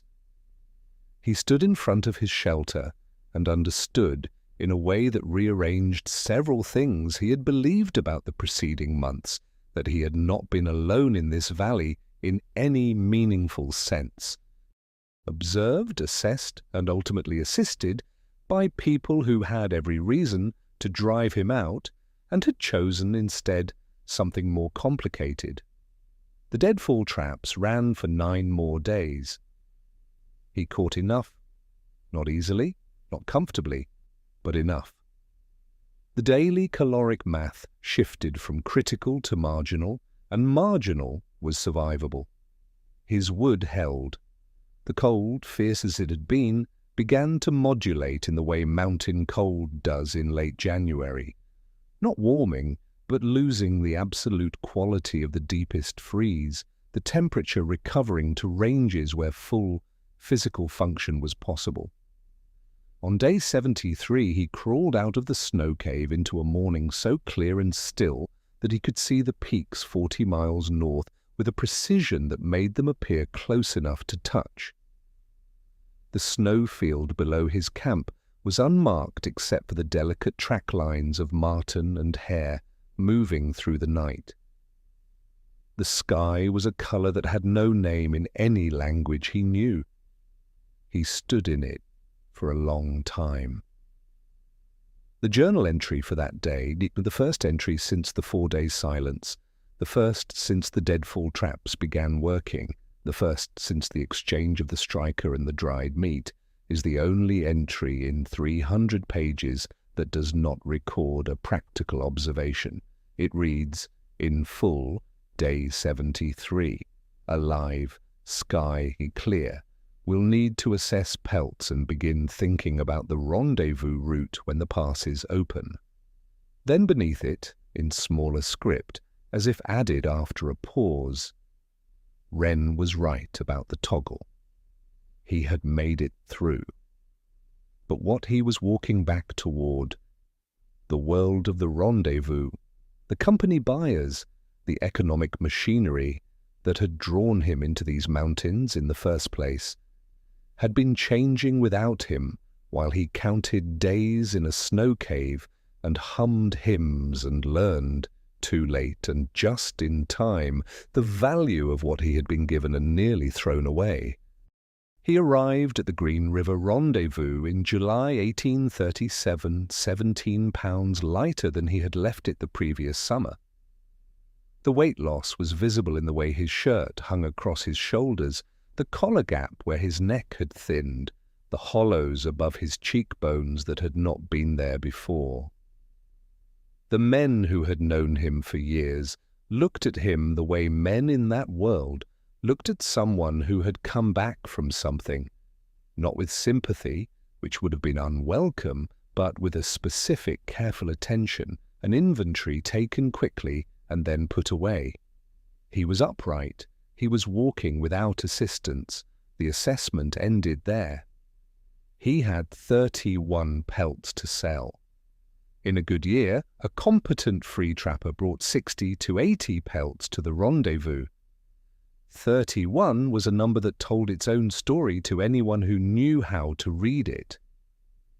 He set them out on the trading blanket and waited for the company buyer, a St. Louis man named Shuto, who wore a wool coat inappropriate for July and carried a leather ledger that had absorbed 10 years of rendezvous transactions into its pages like a record of a world slowly closing.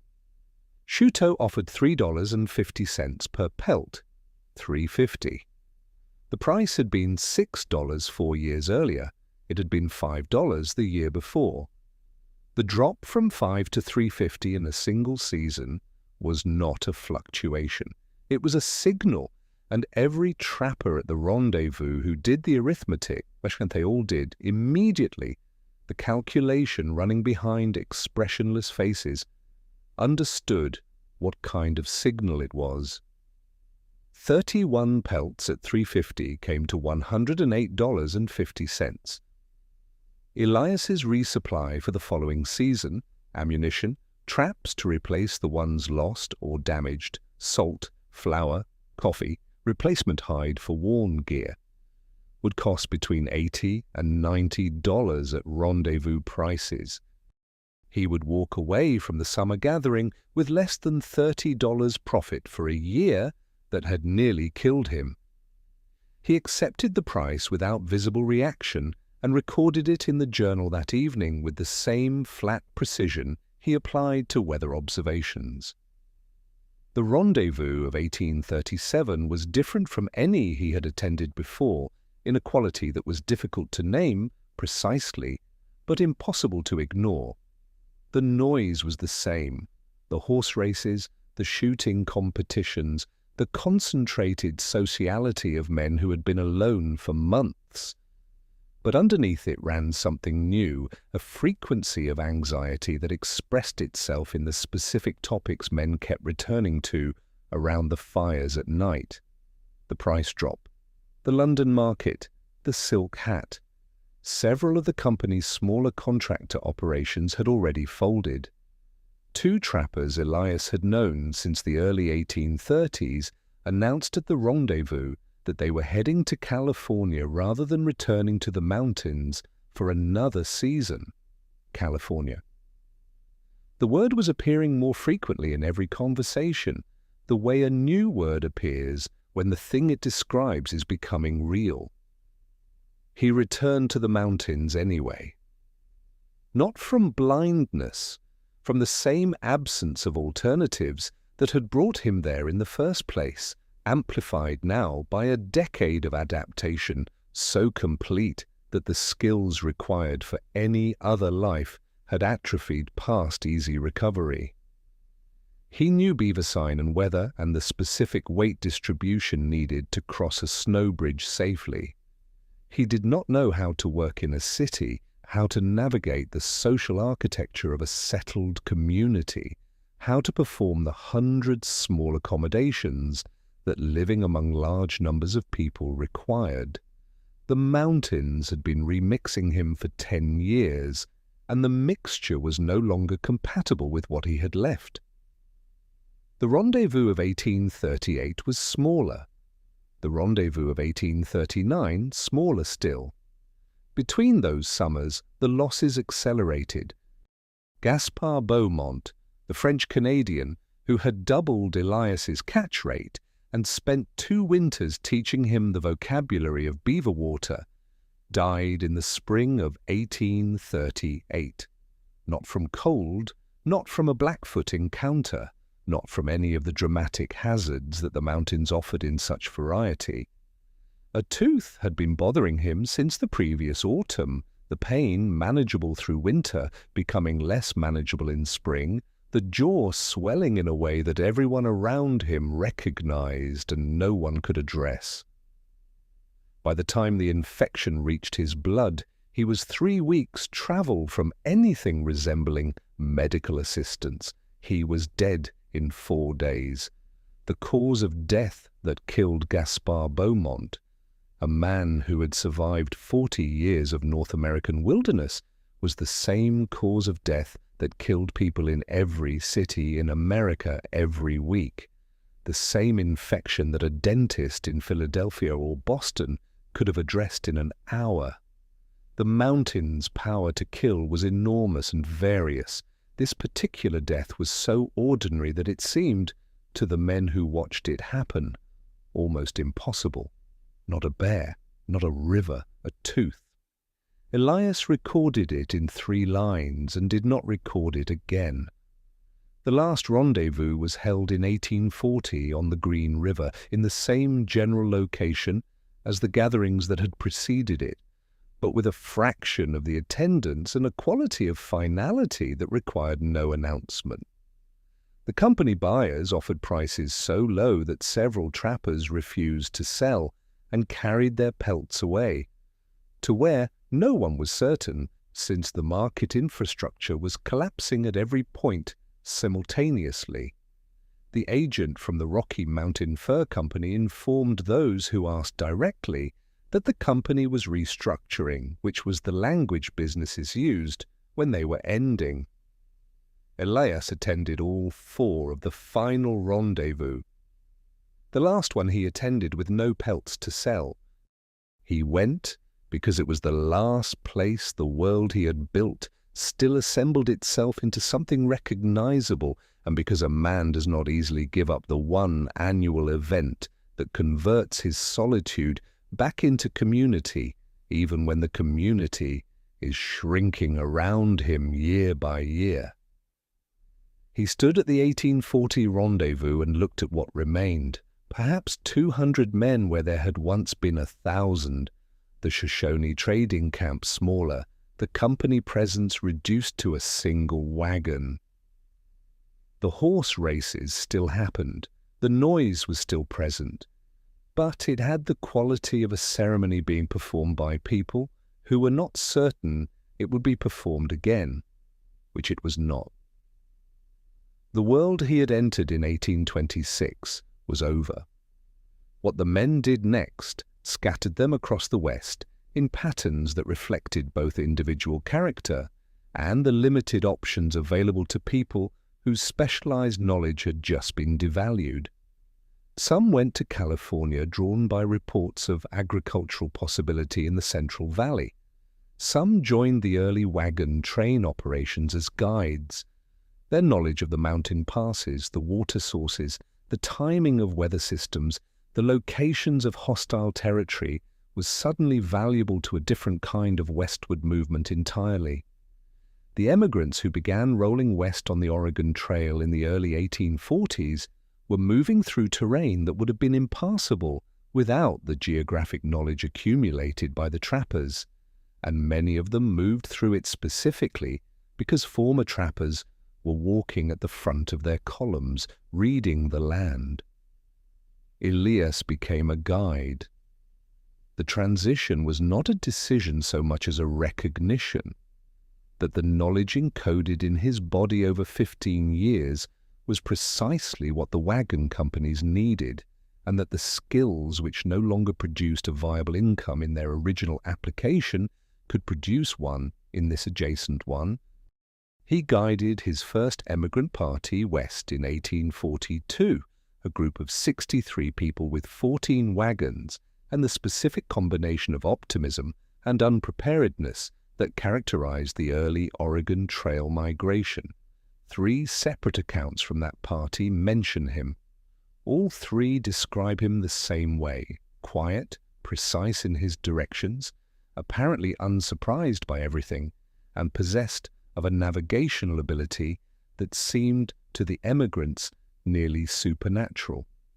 One account, written by a Massachusetts schoolteacher named Pratt, who kept a detailed trail diary, records that Elias identified an approaching weather system 2 days before it arrived, selected a camping location that sheltered the entire party from what became a serious storm, and then went about his evening routine without comment or acknowledgement of having done anything remarkable. He guided emigrant parties for the better part of a decade. The Oregon Trail moved over 300,000 people west between 1840 and 1860, and the infrastructure of that movement, the guide knowledge, the mapped passes, the identified water sources, the seasonal timing, was built almost entirely on the accumulated experience of the trappers who had worked those mountains in the decades before. The irony was specific. The men who had been the leading edge of the westward movement that destroyed their own way of life became the guides for the larger movement that completed that destruction. The wagon trains that Elias led through the South Pass and down the Snake River drainage were carrying families who would build farms and towns and eventually railroads in territory that the fur trade had opened.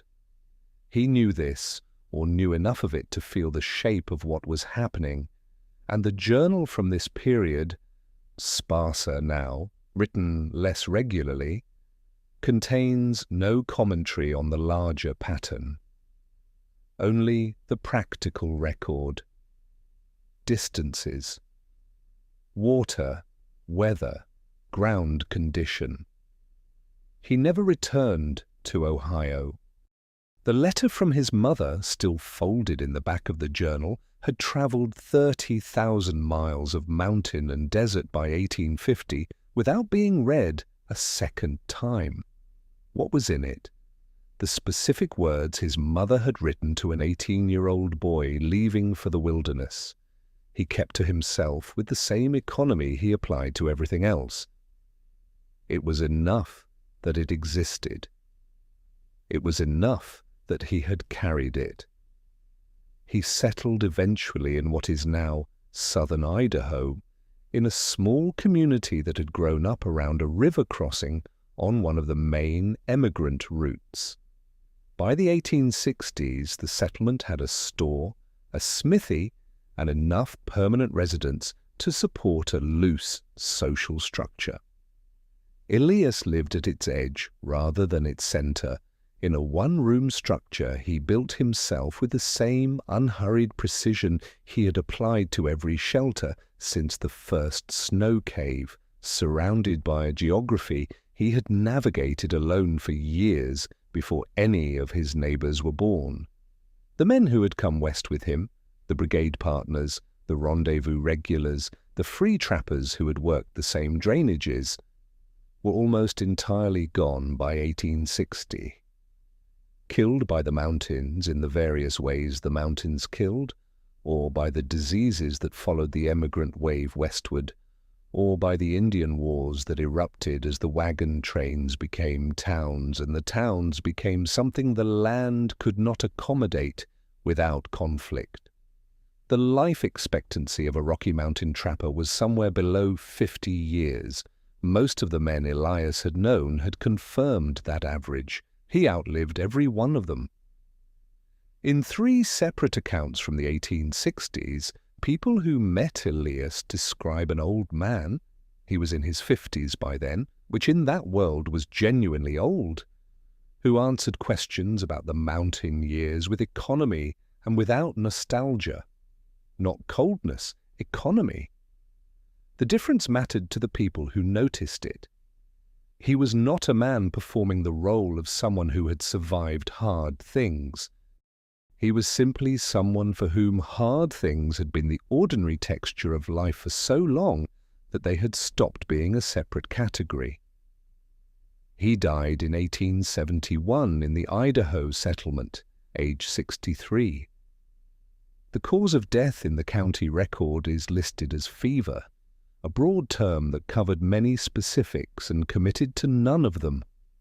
His possessions, inventoried by the county recorder, included the Hawken rifle, the whetstone worn concave from decades of use, the journal, but by then a second volume supplementing the original, and in the back cover of the first volume, a folded piece of paper so soft with handling that the recorder noted it as barely intact. The letter. What the county recorder did not note, because there was no category for it in the inventory form, was what the journal contained. 300 pages of attention so sustained and precise that it read less like a personal record than like a field study of a world that no longer existed, conducted by the only instrument calibrated finely enough to see it clearly. The winter of 1836 occupies 11 pages of that journal. Most of those pages have already been described here, but one entry from a date that cannot be precisely established because the number is smudged sits near the end of those 11 pages and was not written in the flat observational register of the others. It reads, "The mountains do not know you are here." That is the only honest thing about them. And it is, in the end, enough. What he meant by enough: sufficient consolation, sufficient challenge, sufficient world. The journal does not elaborate. Some things he kept to himself until the end.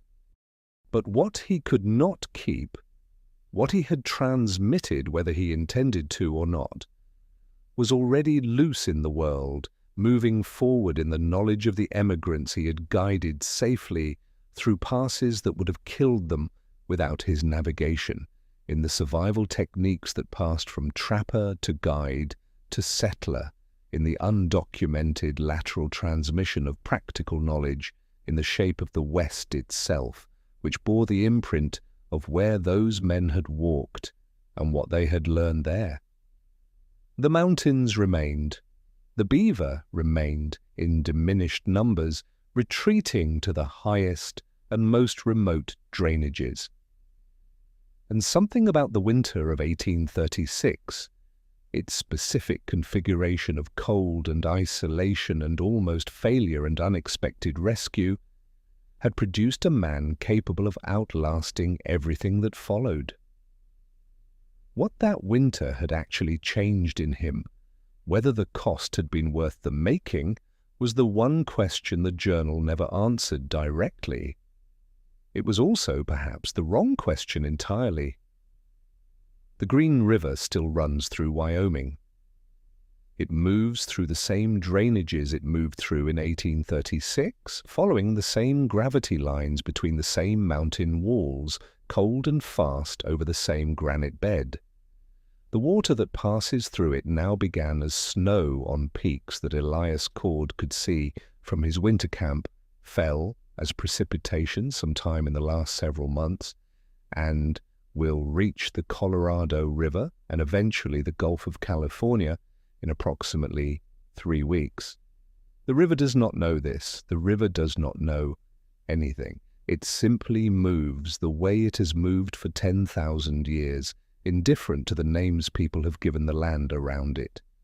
Near the upper Green River, in territory that overlaps almost precisely with the drainage where Elias spent the winter of 1836, there are beaver dams. Not the remnants of dams from that era. New ones built by a population that recovered from near extinction after federal protections arrived in the 20th century. The animals that nearly vanished from these watersheds because European gentlemen wanted a particular style of hat are back, and their dams are doing something that no one in the 1830s could have predicted or measured because the science to understand it did not yet exist. Beaver dams slow water. They spread it laterally across floodplains, raising the water table in the surrounding soil, creating wetland habitat that retains moisture through drought periods, filtering sediment and agricultural runoff through the dense root systems of the wetland plants that establish themselves wherever beaver ponds persist. A single beaver dam can filter the equivalent of a small city's daily water output. The rivers that run clean through Wyoming and Utah today, or water that reaches taps in communities downstream, run partly clean because of animals that nearly weren't there. The near miss happened because men like Elias Cord spent decades pulling them from the water by the tens of thousands. The recovery happened because the market that drove those men into the mountains collapsed before the last beaver was gone. Fashion, which had nearly destroyed the watershed, saved it by losing interest. The mountains themselves are protected now. The territory Elias wintered in, the drainages he learned to read like a language, the passes he used to navigate between seasonal camps, the specific creek banks where he knelt in freezing water to set his traps, falls within boundaries that are today managed as wilderness, no trapping, no mining, visitor permits required for extended backcountry travel. The solitude he experienced not by choice but by the absence of any other option is now something people pay to approximate, driving for hours from cities to reach the edges of a quiet that Elias could not escape for months at a time. There is a particular kind of distance between that fact and the winter of 1836 that resists easy summary. The knowledge Elias carried did not die with him. It travelled the way practical knowledge travels, not through documentation, though the journal exists, but through the chain of transmission that begins with one person showing another person how something works. The deadfall trap that Wren demonstrated at the 1833 rendezvous, the 3-stick toggle, the flat stone, the notch cut at 30 degrees, is described in wilderness survival curricula used today by search and rescue organizations, military survival training programs, and backcountry preparedness courses. The specific design has been independently documented from indigenous knowledge traditions across North America, confirming what the survival instructors who teach it already know. It works because the physics are correct, and correct physics do not expire.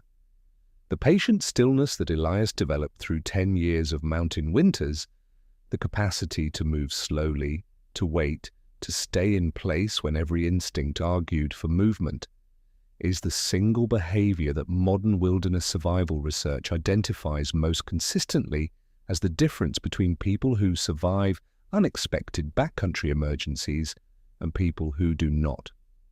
Stay put. Conserve energy. Signal your position. Make what you have last longer than the emergency does. The men who ran from their snowbound cars in the Sierra Nevada and were found miles from the road, frozen in motion, they did the opposite.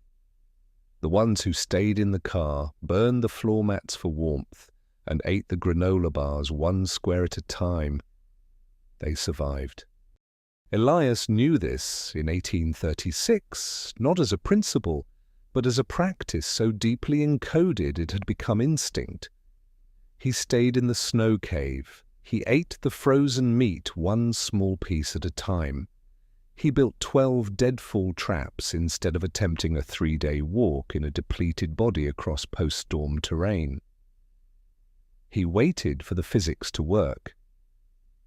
The Shoshone people, whose member laid his fire and accepted his striker, are still present in Wyoming.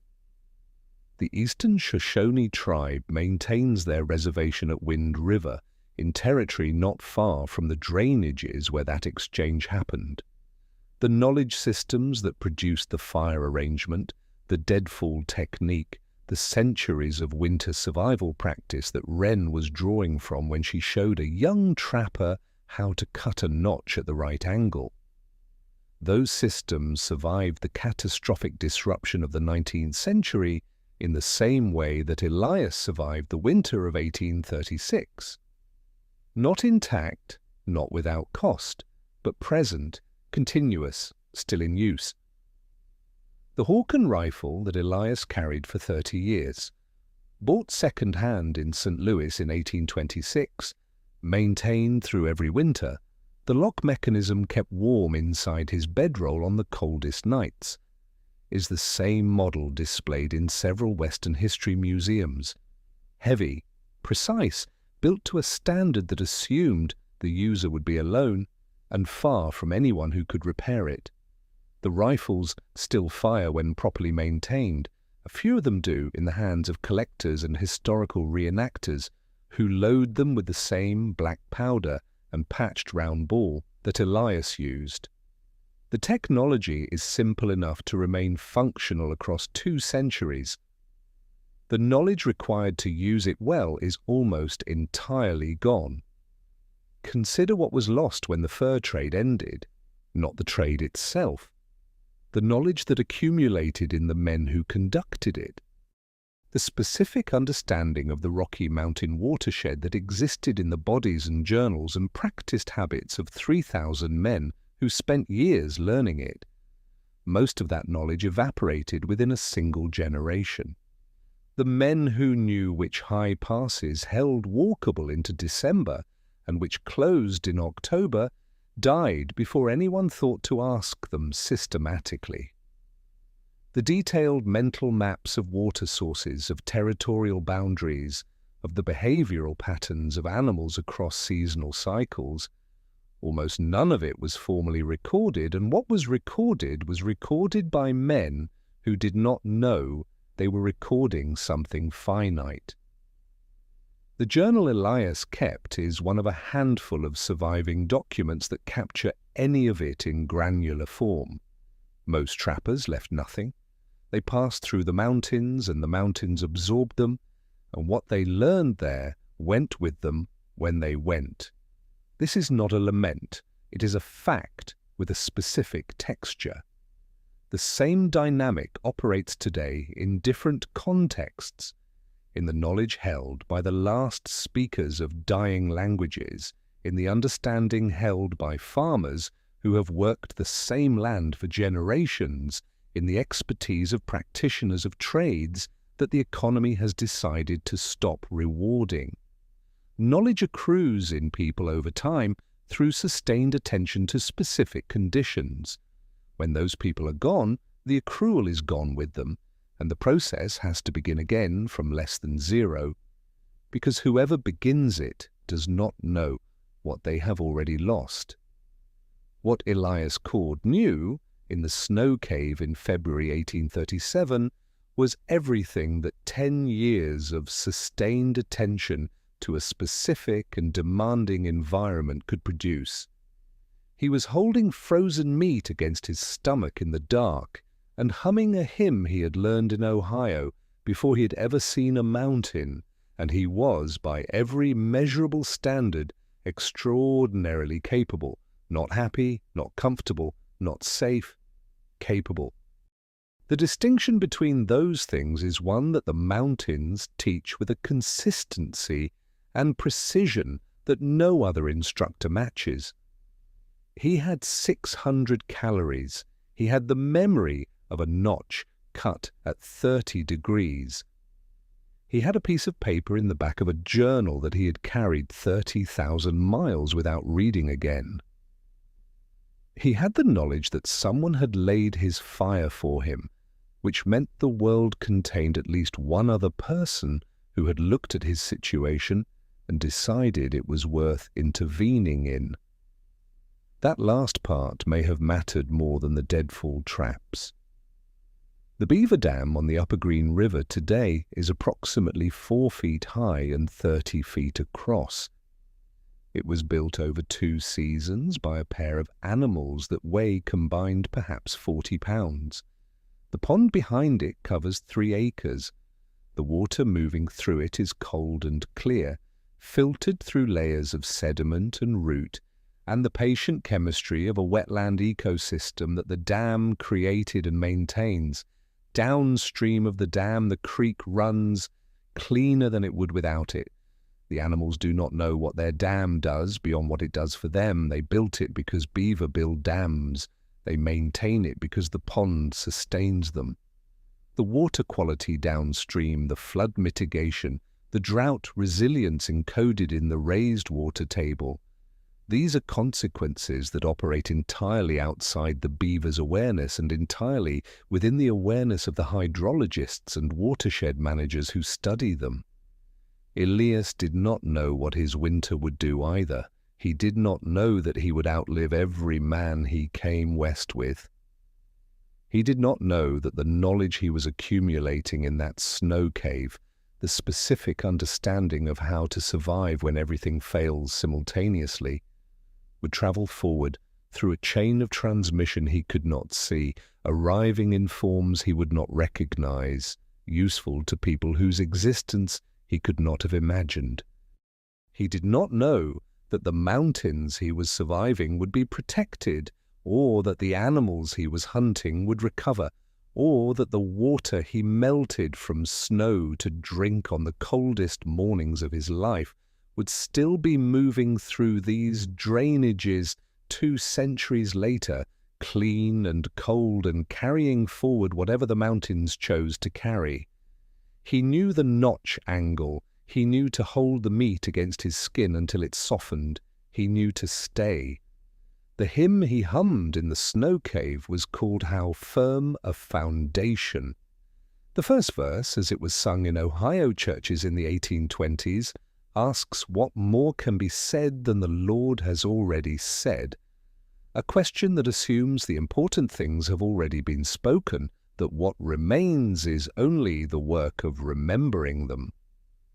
The creek runs through the beaver dam and continues south.